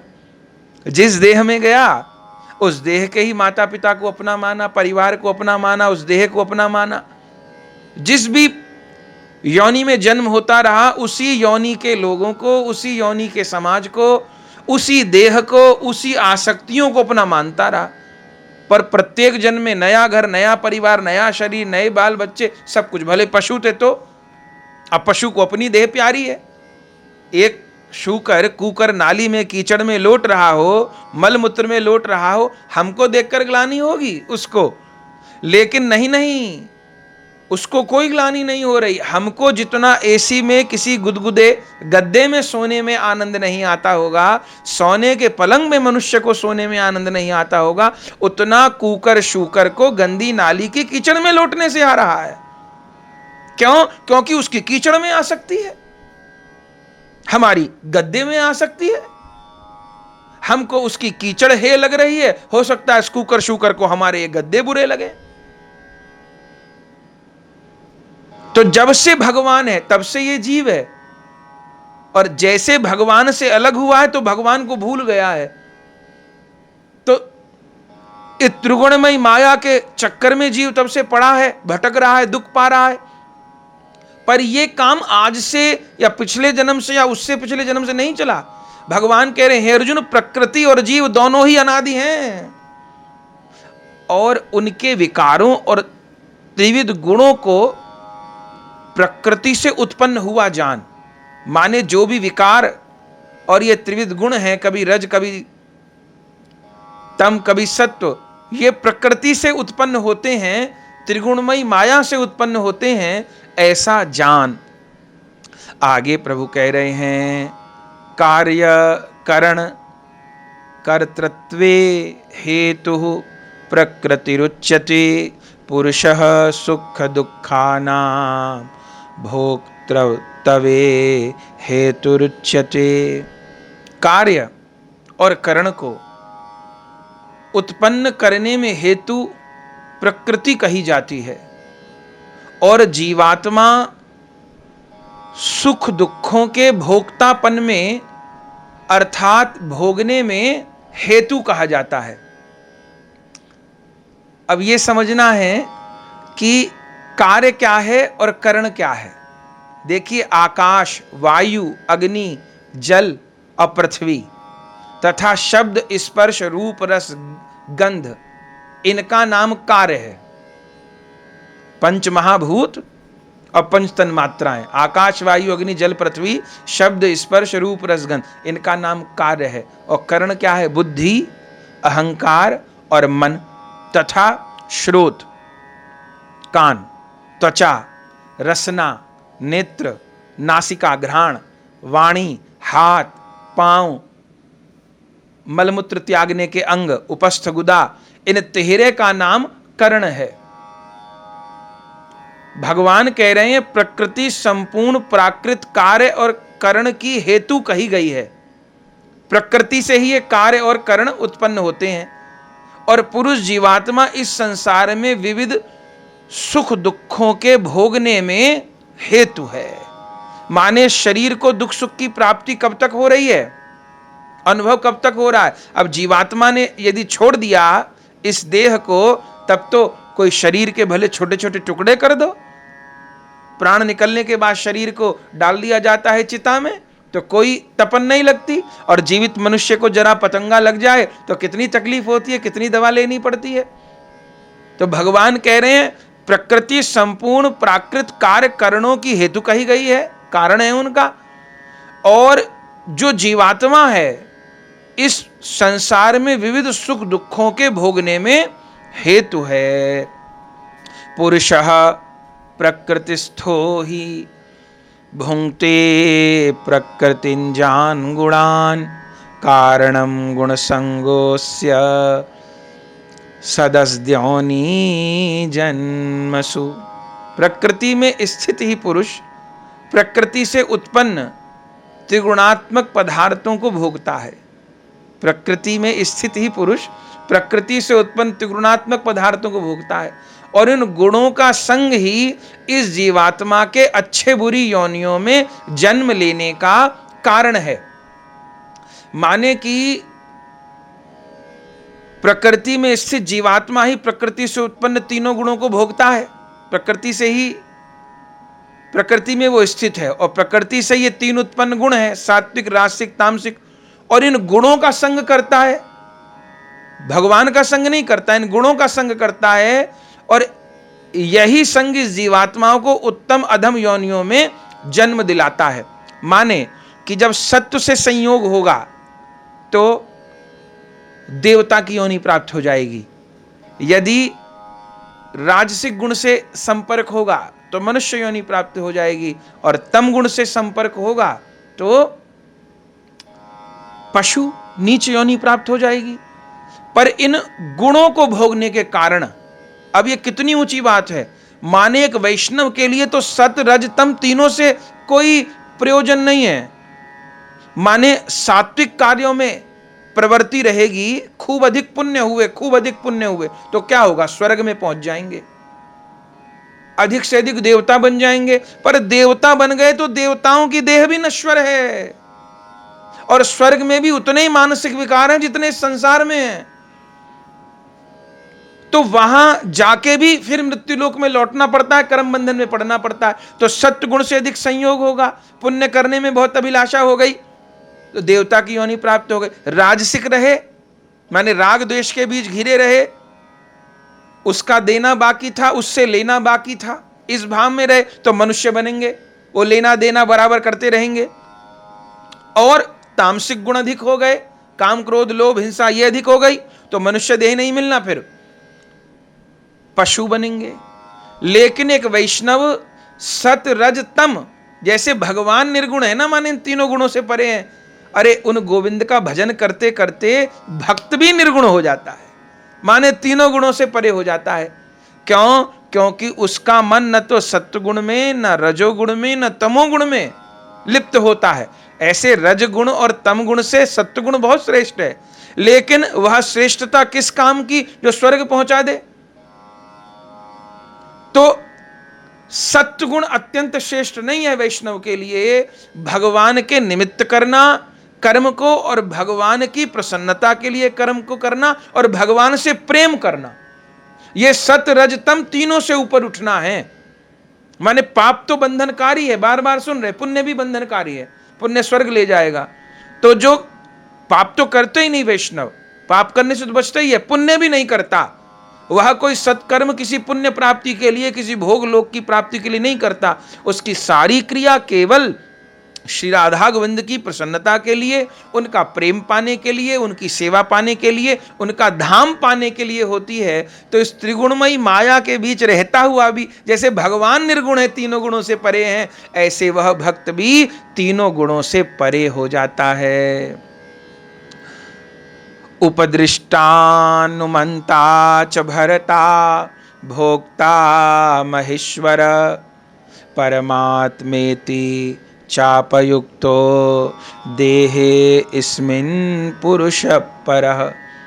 इस देह में स्थित यह आत्मा वास्तव में परमात्मा ही है, क्योंकि वह आत्मा भगवान का अंश है। इस कारण प्रारंभ में भी हम उदाहरण सुन चुके हैं, जैसे एक समुद्र से एक लोटा जल निकाल लिया जाए तो उस एक लोटे जल का परीक्षण करें तो जो समुद्र के जल में तत्व पाए जाएंगे वही उस एक लोटे जल में पाए जाएंगे। तो इस दृष्टि से वो जो लोटे का जल है वो समुद्र ही है। तो तत्व तो है लेकिन प्रकट में नहीं है। क्यों? क्योंकि उस सागर में तो असंख्य जल है और एक लोटे में, एक छोटे से पात्र में जल की क्या सामर्थ्य। वो सागर में उफाना है तो पूरी सृष्टि को जलमग्न कर देगा, और छोटे से लोटे को तो एक कोई पंछी थोड़ी देर में जल पी जाएगा, थोड़ा देर खुले में छोड़ देंगे तो सूख जाएगा। तो इस देह में स्थित यह आत्मा परमात्मा का अंश होने से उन्हीं के गुणों से युक्त है, और साक्षी होने से उपदृष्टा है, देखने वाला है, जगत दृश्य है, ये शरीर भी दृष्ट है, ये आत्मा दृष्टा है। यथार्थ सम्मति देने वाला होने से अनुमंता है, उपदेशक है ये, और सबका धारण पोषण करने वाला होने से भरता है, जीव रूप से भोक्ता है, ब्रह्मा आदि का भी स्वामी होने से महेश्वर है, और शुद्ध सच्चिदानंद घन होने से परमात्मा है, ऐसा कहा गया है। माने इस देह में जीव के साथ एक परात्पर भोक्ता भी है, जो सबका परम ईश्वर, साक्षी, अनुमति देने वाला, अनुमोदन करने वाला और परमात्मा कहलाता है। माने क्षेत्रज्ञ के रूप में आत्मा तो रही रही है, वह इस आत्मा को भी प्रकाश देने वाला। जैसे चंद्रमा में अपना प्रकाश नहीं है, पर चंद्रमा रात को दिखते हैं, कैसे दिखते हैं? वो सूर्य के प्रकाश से प्रकाशित होकर दिखते हैं। तो ये क्षेत्र तो क्षेत्रज्ञ के द्वारा प्रकाशित है, पर वह क्षेत्रज्ञ भी उस परमात्मा के द्वारा प्रकाशित है। तो इस देह में जीव के साथ एक परात्पर भोक्ता भी विराजमान है, जो कि साक्षी रूप में विराजमान है। हमारे भीतर भगवान साक्षी रूप में बैठ करके, परात्पर भोक्ता के रूप में बैठ करके हर समय जीव के विचारों को नोट करते रहते हैं। तभी तो उसके दरबार में एक एक संकल्प विकल्प का लेखा जोखा पहुंच जाता है। ये क्या सोच रहा है, कब सोच रहा है, क्या किया, किसी के प्रति अच्छा किया कि बुरा किया, कब किया, क्या किया, उसके दरबार में एक एक व्यक्ति की एक एक बात लिखी जा रही है। भक्त लोग भजन गाते हैं, मेरे मालिक के दरबार में सब लोगों का खाता, जिसने जैसा कर्म किया वो वैसा ही फल पाता, मेरे मालिक के दरबार में सब लोगों का खाता। तो परम भोक्ता रूप में वो विराजमान है और साक्षी रूप में टोक नहीं रहा, साक्षी रूप में देख रहा है और सब कुछ लिखता जा रहा है, सब कुछ उसके दरबार में लिखा जा रहा है। ऐसे वह सबके भीतर विराजमान है। या एवं वेत्ति पुरुषं प्रकृतिं च गुणैः सह सर्वथा वर्तमानोऽपि न स भूयोऽभिजायते। इस प्रकार पुरुष को और गुणों के सहित प्रकृति को जो मनुष्य तत्व से जानता है, पुरुष को और गुणों के सहित प्रकृति को जो मनुष्य तत्व से जानता है, वह सब प्रकार से कर्तव्य कर्म करता हुआ भी फिर नहीं जन्मता। अर्थ क्या हुआ कि इस प्रकार जो जीवात्मा और गुणों सहित प्रकृति को तत्व से जानता है, उसकी मुक्ति निश्चित है। फिर उसको अज्ञान नहीं रहता ना, वह जान लेता है कि इस शरीर को संचालन करने वाले प्रभु ही हैं, उनकी सत्ता ही शरीर को संचालित कर रही है। और फिर उसको अपनी आत्मा की आवाज आने लग जाएगी, जो सबके भीतर प्रभु बैठे उनकी वाणी को वो सुन पाएगा, क्योंकि फिर वो ये जान जाएगा ये तो त्रिगुणमयी माया का काम है, ये जीवात्मा का काम है, ये परमात्मा का काम है। जब इस भेद को समझ लेगा तो फिर बंधन में थोड़ा फंसेगा। जैसे कि कोई सिनेमा घर में सिनेमा देखने गया, अब पर्दे के ऊपर तमाम प्रकार के चित्र आ रहे हैं, नदी बह रही है, आग लग रही है, मोटर चल रही है, गाड़ी चल रही है, कोई मार रहा है, कोई मर रहा है, ये सब कुछ दृश्य आ रहा है। अब कोई अनभिज्ञ आदमी जो नहीं जानता उस सिनेमा के रहस्य को, वो वहां पर जाकर के रोने धोने लगेगा। अगर कहीं उसको ये ना पता हो कि ये चलचित्र है, कहीं चलचित्र में आग लग जाएगी तो वो उठकर भागने लग जाएगा, अरे आग लगी है, कहीं मेरे तक ना आ जाए, मैं ना जल जाऊं। कहीं उस पिक्चर के भीतर बाढ़ का दृश्य दिखाया गया तो उसको डर लग जाएगा कि अरे कहीं मैं ना बह जाऊं। जो नहीं जानता इस तत्व को, पर जो जानता है वो भले आग दिखाई दे, पिक्चर के भीतर पानी दिखाई दे, किसी की मृत्यु हो, युद्ध दिखाई दे, वो निश्चल होकर के मनोरंजन करेगा। वो रोएगा नहीं, वो खुश नहीं होगा, वो घबराएगा नहीं कि पिक्चर में अगर हीरो की मृत्यु हो गई तो घर पे आके सूतक नहीं मनाएगा, तेरहवीं नहीं मनाएगा, या किसी का जन्म हो गया तो उसको सूतक नहीं लग जाएगा।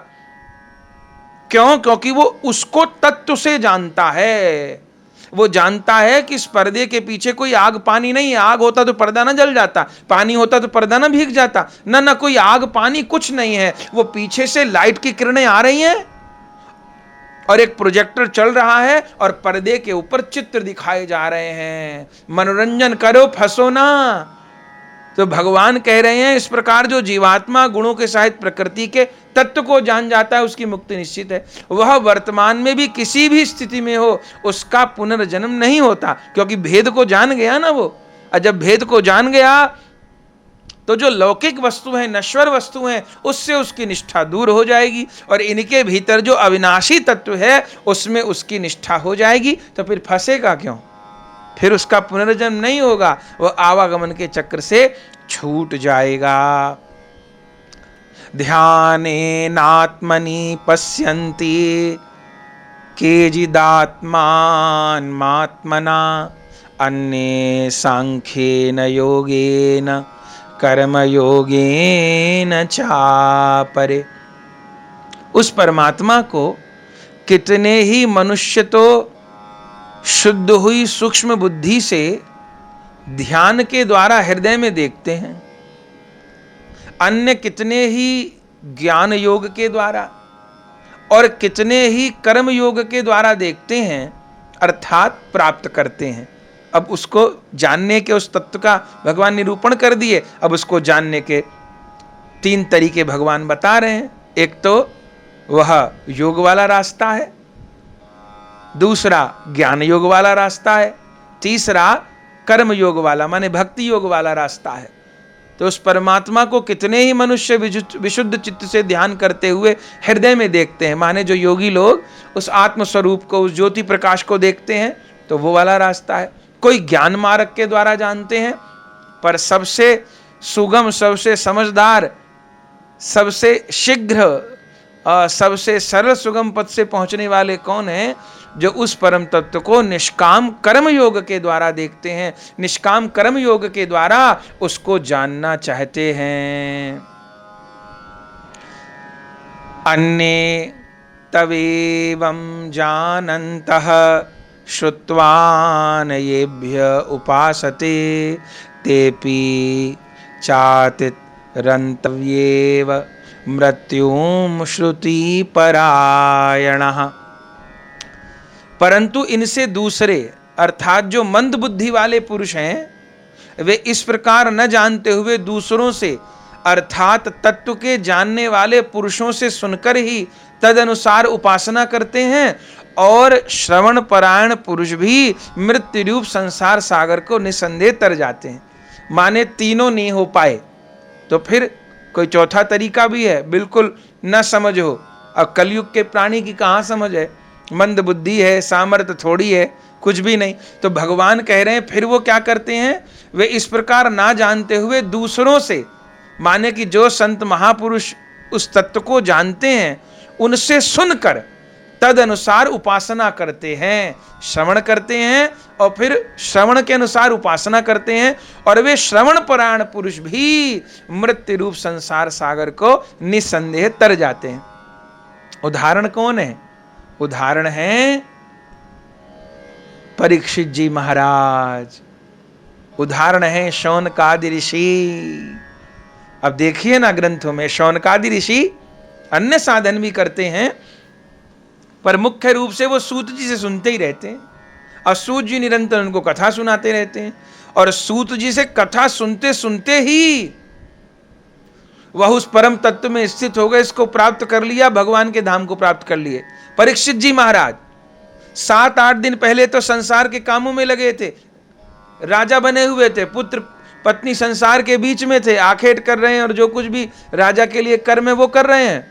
लेकिन फिर श्राप लगा और 7 दिन सुखदेव जी जैसे महापुरुष से कथा श्रवण किए। तो सुनने से क्या हुआ? बोले सुनने से ही, कथा श्रवण से ही उनका जन्म मृत्यु रूप संसार सागर पार हो गया। तो भगवान उस श्रवण भक्ति की महिमा को बता रहे। श्रवण बहुत अद्भुत वस्तु है, अद्भुत वस्तु है, इसलिए हमारे महाप्रभु जी ने तो श्रवण की बहुत महिमा बताई है। तो भगवान कह रहे हैं जो उस तत्व के जानकार हैं, माने संतगण, आचार्यगण और हमारे गुरुदेव भगवान, उनसे सुनकर ही परम पुरुष श्री भगवान की भक्ति में तत्पर हो जाते हैं। प्रथम भगति संतन कर संगा, दूसरे रतिमम कथा प्रसंगा, संकेत है यहां पर, तत्पर हो जाते हैं। और ये आचार्यों का श्रवण करने के परायण जो मनुष्य हैं, वे आचार्यों के द्वारा श्रवण भक्ति करते हुए भी मृत्यु, जन्म मृत्यु रूप संसार सागर से तर जाते हैं। यावत् संजायते किंचित सत्वं स्थावर जंगमम क्षेत्र क्षेत्रज्ञ संयोगात् तदविद्धि भरतर्षभ। हे अर्जुन, यावन मात्र जितने भी स्थावर जंगम प्राणी उत्पन्न होते हैं, उन सबको तू क्षेत्र और क्षेत्रज्ञ के संयोग से ही उत्पन्न जान। जितने भी प्राणी उत्पन्न हो रहे हैं वो क्षेत्र माने शरीर के विषय में जो बता दिए, और क्षेत्रज्ञ आत्मा, इनके संयोग से ही उत्पन्न है, स्थित हैं। माने केवल शरीर है, क्षेत्रज्ञ रूप आत्मा नहीं है, तब वह प्राणी नहीं कहलाया जाएगा, और केवल आत्मा है, शरीर नहीं है, तब भी वह प्राणी नहीं है। तो जो कुछ भी चर अचर में दिखता है उस सबको तू क्षेत्रज्ञ के संयोग से ही उत्पन्न जान। समम सर्वेषु भूतेषु तिष्ठन्तं परमेश्वरम विनश्यत स्व विनश्यन्तं यह पश्यति स पश्यति। जो पुरुष नष्ट होते हुए सब चराचर प्राणियों में परमेश्वर को नाश रहित और समभाव से स्थित देखता है वही यथार्थ देखता है। अब भगवान बताएंगे कि दृष्टि किसकी ठीक है। माने जो सब देहों में जीवात्मा के साथ परमात्मा को भी देखता है, और जो यह जानता है कि चराचर भूतों में माने सब प्राणियों का नाश होने पर भी उनके भीतर जो जीवात्मा और परमात्मा है उसका कभी नाश नहीं होता, वह वास्तव में ठीक देखता है। जैसे एक घड़े के भीतर एक आकाश, एक स्पेस बना होता है, उसको घटाकाश कहते हैं, और एक महाकाश है जिसका बाहर दर्शन हो रहा है। लेकिन किसी ने घड़ा फोड़ दिया तो घड़ा टूट गया, पर घटाकाश तो समाप्त नहीं हो गया ना। घड़ा टूटने से घड़े के भीतर जो स्पेस था, अवकाश था, जो आकाश था, वो समाप्त नहीं हुआ। हुआ क्या? वह जो घटाकाश था वो महाकाश में उपस्थित हो गया। तो घड़ा तोड़ा किसी ने, पर उसके भीतर घटाकाश को समाप्त नहीं कर दिया। ऐसे ही शरीर का नाश हुआ, प्राणी का नाश हुआ, पर उसके भीतर जो जीवात्मा है, परमात्मा है, उसका कभी नाश नहीं हुआ। इस भाव से जो देखता है वह सही देखता है। और जो वह मर गया, वो समाप्त हो गया, अब क्या होगा, कैसे होगा, उस शरीर के नाश को लेकर के अपने भले दूसरे के लिए सदैव मोहग्रस्त रहता है, वह अज्ञान में है, वह यथार्थ नहीं देखता है। समम पश्यन ही सर्वत्र समवस्थितमीश्वरम न हीनस्तयात्मनात्मानं ततो याति पराम गतिम। क्योंकि जो पुरुष सब में समभाव से स्थित परमेश्वर को समान देखता हुआ अपने द्वारा अपने को नष्ट नहीं करता, इससे वह परम गति को प्राप्त होता है। जो पुरुष परमात्मा को जीव मात्र में समभाव से स्थित देखता है, वह चित्त के द्वारा अपने अधपतन का कारण नहीं बनता। अब सब जीवों के भीतर भगवान को देख रहा है, अपने भीतर ही भगवान को देख रहा है, तो फिर वो अपनी कामना वासनाओं के कारण जो मन के संकल्प विकल्प हैं, जो चित्त की उठापटक है, उसके द्वारा अपने अधपतन का कारण नहीं बनता, अपना नाश नहीं कर लेता, और इस प्रकार वह परम गति को प्राप्त हो जाता है। माने अभी तो हमारे शरीर का संचालन कौन कर रहा है? हमारा मन कर रहा है।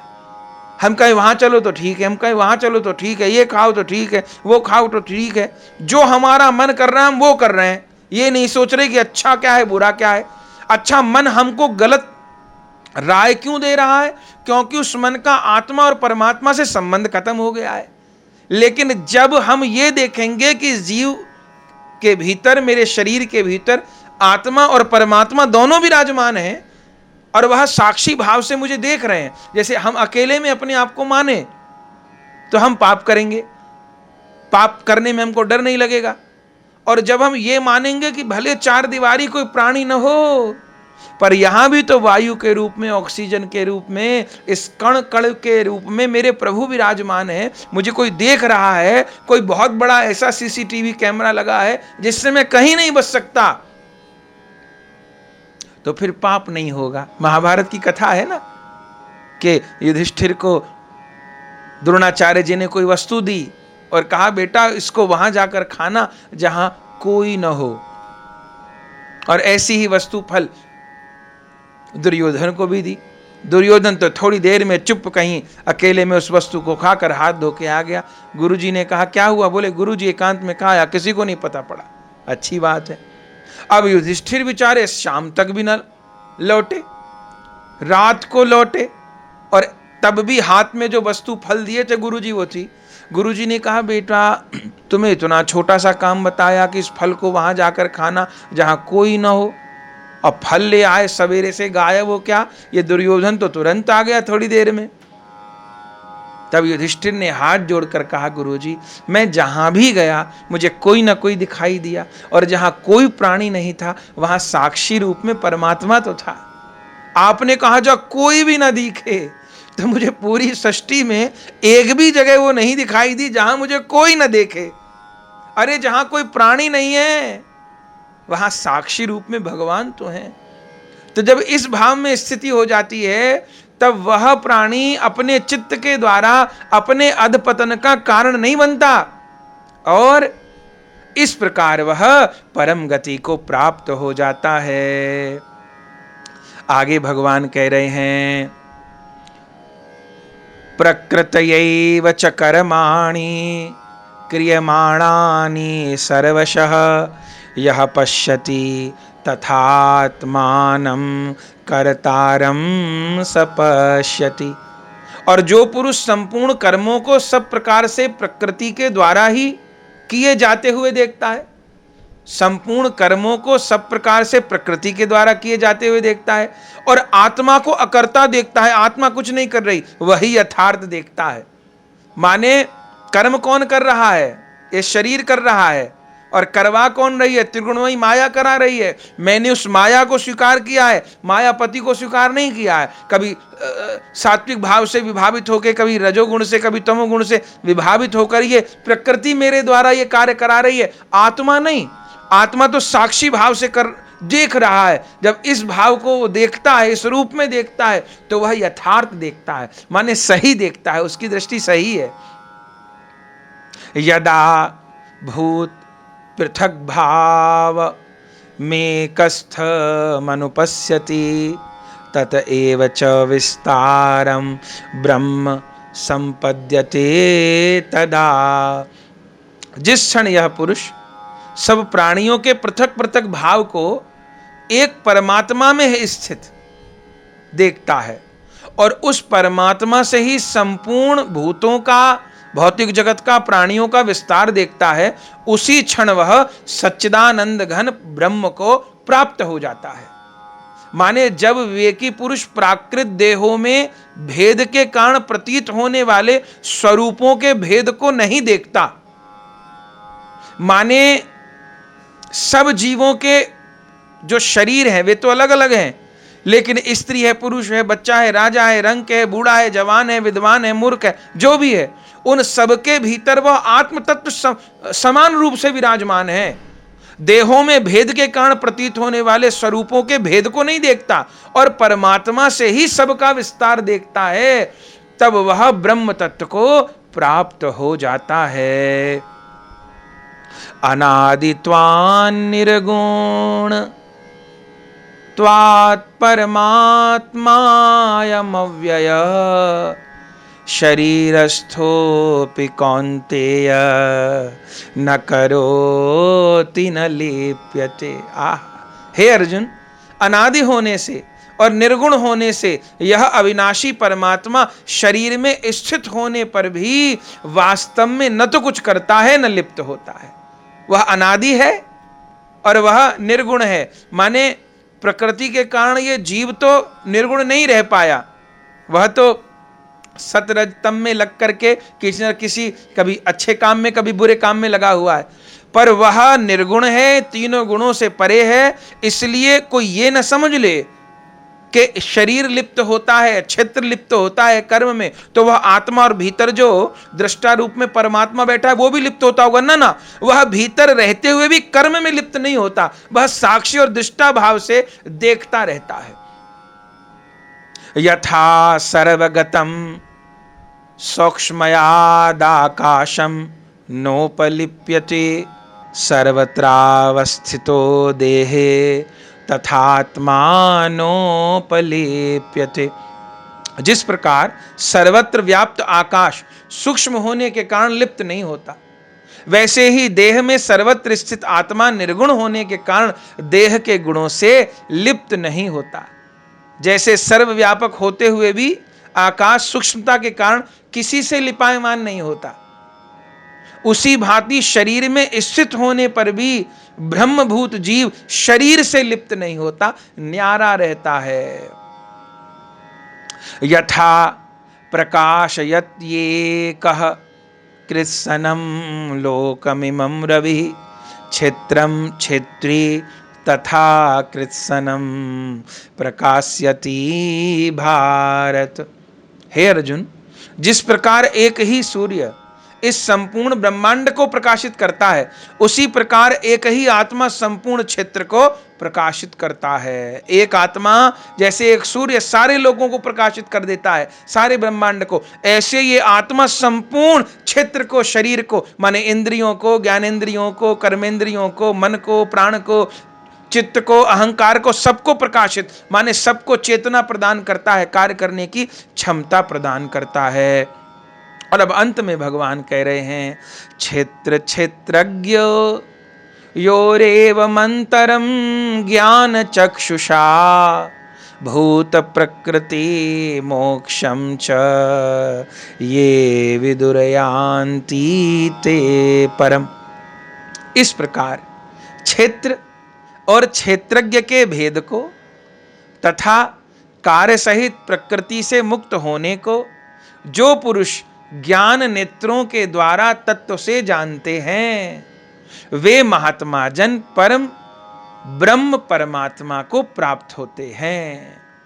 माने कि देह, क्षेत्र माने देह और क्षेत्रज्ञ माने देही, माने जिसने देह को धारण कर रखा है। सुने थे ना कि ये शरीर तो मैले एक वस्त्र के समान है, जैसे हम लोग पुराना वस्त्र होने पर उसको बदल लेते हैं, ऐसे आत्मा भी नई नई देह धारण करती है। तो भगवान कह रहे हैं, इस प्रकार जो देह, क्षेत्र माने देह और क्षेत्रज्ञ माने देही आत्मा के भेद को जान लेता है, माने देह नश्वर है, देही अविनाशी है, आत्मा का नाश नहीं होता, इस भेद को जान लेता है। और इस बंधन से मुक्ति के साधन को जो पुरुष ज्ञान दृष्टि के द्वारा तत्व से जानते हैं, माने कि मैं देही हूं, मैं आत्मा हूं, मैं देह नहीं हूं, इस भेद को जान लिया। पर फिर जब मैं देह नहीं हूं, मैं आत्मा हूं, तो मेरी इस आत्मा को, देही को ये देह क्यों प्राप्त हुई है? तो इस कर्म बंधन के कारण प्राप्त हुई है। तो फिर उस कर्म बंधन से छूटने का वो उपाय करता है। तो इस बंधन से मुक्ति के साधन को जो पुरुष ज्ञान दृष्टि के द्वारा तत्व से जानते हैं, वे मेरे परम धाम को प्राप्त हो जाते हैं। क्षेत्र क्षेत्रज्ञ को भेद को जान लिया, देह और देही आत्मा के भेद को जान लिया, फिर मुझे कोई बंधन थोड़ी है, मैं तो अंश हूं भगवान का। मैं देह को अपने माना हूं, संबंध को अपना माना हूं, संसार को अपना माना हूं। ये मेरा ममत्व ही मुझको संसार में फंसाए है और सुख दुख दे रहा है। जैसे किसी व्यक्ति ने जोर से पेड़ को पकड़ा हो और वो ये कहे कि पेड़ मुझे नहीं छोड़ रहा। जैसे कभी बंदर को देखा हो, बंदर को जो पकड़ने वाले होते हैं वो कैसे पकड़ते हैं आपने देखा है? एक छोटी सी मटकी रखते हैं, ऐसी मटकी जिसका मुंह बहुत बहुत छोटा हो, और उसके भीतर चना गुड़ रख देते हैं अकेले में, और उस मटकी को नीचे से चिपका देते हैं, जमा देते हैं, एकदम हिले ना, और उसमें चना गुड़ रख के उस मटकी में फिर कहीं छिप जाते हैं जो बंदर पकड़ने वाले होते हैं।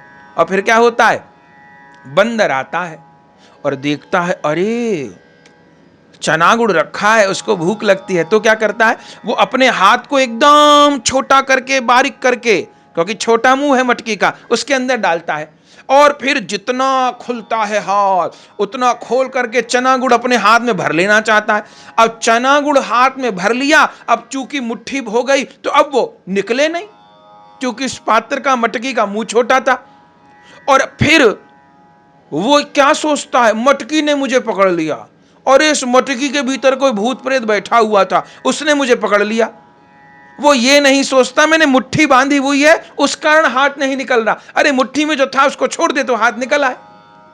लेकिन वो उस चने और गुड़ की ममता नहीं छोड़ पाता और मुट्ठी को पकड़े रहता है। मुट्ठी बांधने पर उसका हाथ चौड़ा हो जाता है, तो वो उस छोटे सिरे से निकल नहीं पाता उस पात्र के मटकी से। इतनी देर में बंदर पकड़ने वाले आ जाता है, बंदर को पकड़ लेता है और सदा सदा के लिए अपना गुलाम बना लेता है। तो बंधन किस चीज का है? बंधन कोई बेटे ने, परिवार ने, व्यापार ने, पत्नी ने, इन्होंने, पति ने, इन्होंने नहीं पकड़ा हुआ है। हमारी जो इनमें ममता है उसने ही हमको पकड़ा हुआ है।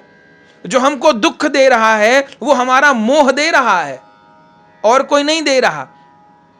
दारू में यदि नशा होता तो अपने आप रखी रखी बोतलें भी थिरकने लग जाती ना, नाचने लग जाती ना, पर नहीं। अगर दारू में नशा होता तो बोतलें नाचती, पर नहीं नाचती बोतल। क्यों? क्योंकि पीने वाले में नशा है, बोतल में नशा नहीं, दारू में नशा नहीं, पीने वाले में नशा है। ऐसे ही जो इस बंधन को जान लेता है कि शरीर संसार बंधन का कारण नहीं, इसमें मोह बंधन का कारण है। अगर उस बंदर ने अपनी मुट्ठी खोल दी होती तो कहां पकड़ में आता वो, पर उसने मुट्ठी तो खोली नहीं। ये इस तरफ तो ध्यान नहीं कि चना गुड़ को छोड़ दूं तो मुक्त हो जाएगा, पर वो मुट्ठी को बांधे हुए है, चना गुड़ में से अपना मुंह नहीं छोड़ पा रहा और हाथ निकल नहीं पाएगा, और इतनी देर में तो व्यक्ति आ गया।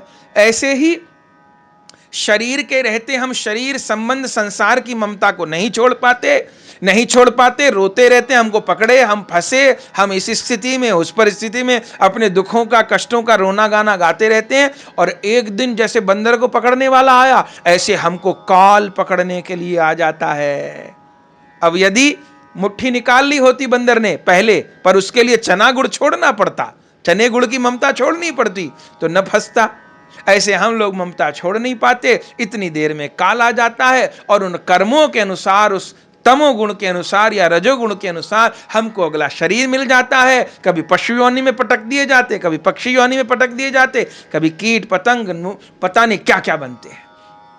उसका कारण वास्तव में शरीर नहीं, देह और देही के भेद को नहीं जान पाए, अपने को देह मानते रहे, आत्मा नहीं मान पाए, और व्यर्थ के बंधन को, जो बंधन आसक्ति के कारण थे, उस आसक्ति की डोरी को, सब कर ममता ताग बटोरी, मम पद मन ही बांध बर डोरी, उस आसक्ति की डोरियों को संसार से निकालकर गोविंद के चरणों में नहीं बांध पाते तो फिर नरक में पहुंच जाते हैं, 84 लाख योनि में पहुंच जाते हैं। लेकिन भगवान यहां अंतिम श्लोक 34वें श्लोक में कह रहे, 13वें अध्याय में, कि जो इस बंधन से मुक्ति के साधन को जो पुरुष ज्ञान दृष्टि के द्वारा तत्व से जान जाता है, वह फिर नहीं अटकता, वह मेरे परम धाम को प्राप्त हो जाता है।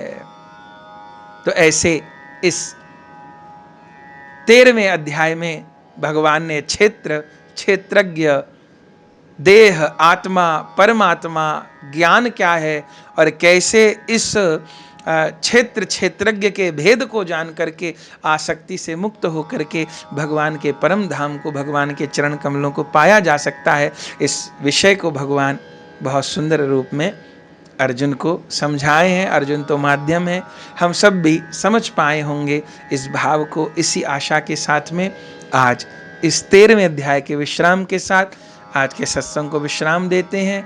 कल पुनः 14वें अध्याय के साथ आगे की श्रीमद् भगवद गीता प्रवचन श्रृंखला में हम आगे की यात्रा करेंगे। अभी अपनी वाणी को विराम देते हैं, आप सबको प्रणाम करते हैं। प्रेम से कहिए जय जय श्री राधे। श्री गुरु प्रेमानंदे निताय गौर हरि बोल। प्रिय भगवत प्रेमियों, अगर यह वीडियो आपको पसंद आई तो इसको लाइक कीजिए और अधिक से अधिक शेयर कीजिए। श्री राधे श्याम। परम पूज्य श्री गौरदास जी महाराज जी के YouTube चैनल को सब्सक्राइब करें। पूज्य महाराज श्री की कथाओं को सर्वप्रथम देखने के लिए बेल आइकन दबाना ना भूलें।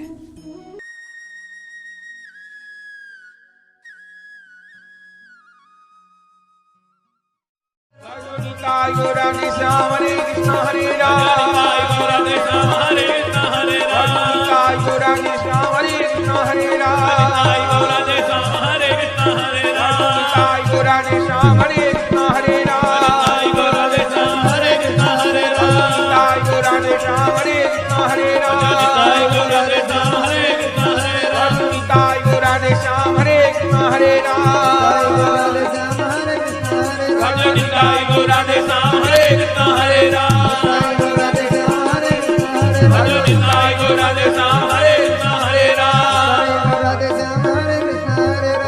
निताय गौर राधे श्याम हरे कृष्णा हरे राम भजो निताय गौर राधे श्याम हरे कृष्णा हरे राम भजो निताय गौर राधे श्याम।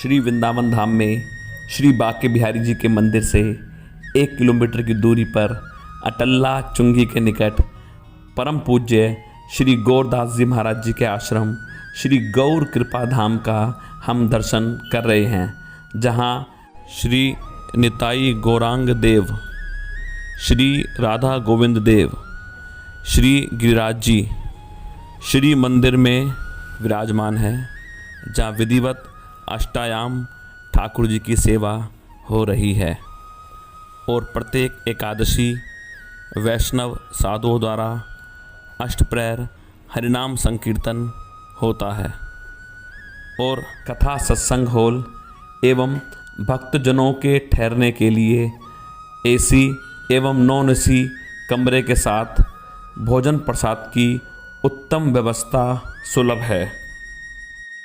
यदि आप परम पूज्य श्री गौरदास जी महाराज जी के आश्रम श्री गौर कृपा धाम में ठहरना चाहते हैं या कोई जानकारी प्राप्त करना चाहते हैं तो संस्था के नंबरों पर संपर्क कर सकते हैं। हमारा नंबर है 9958163312।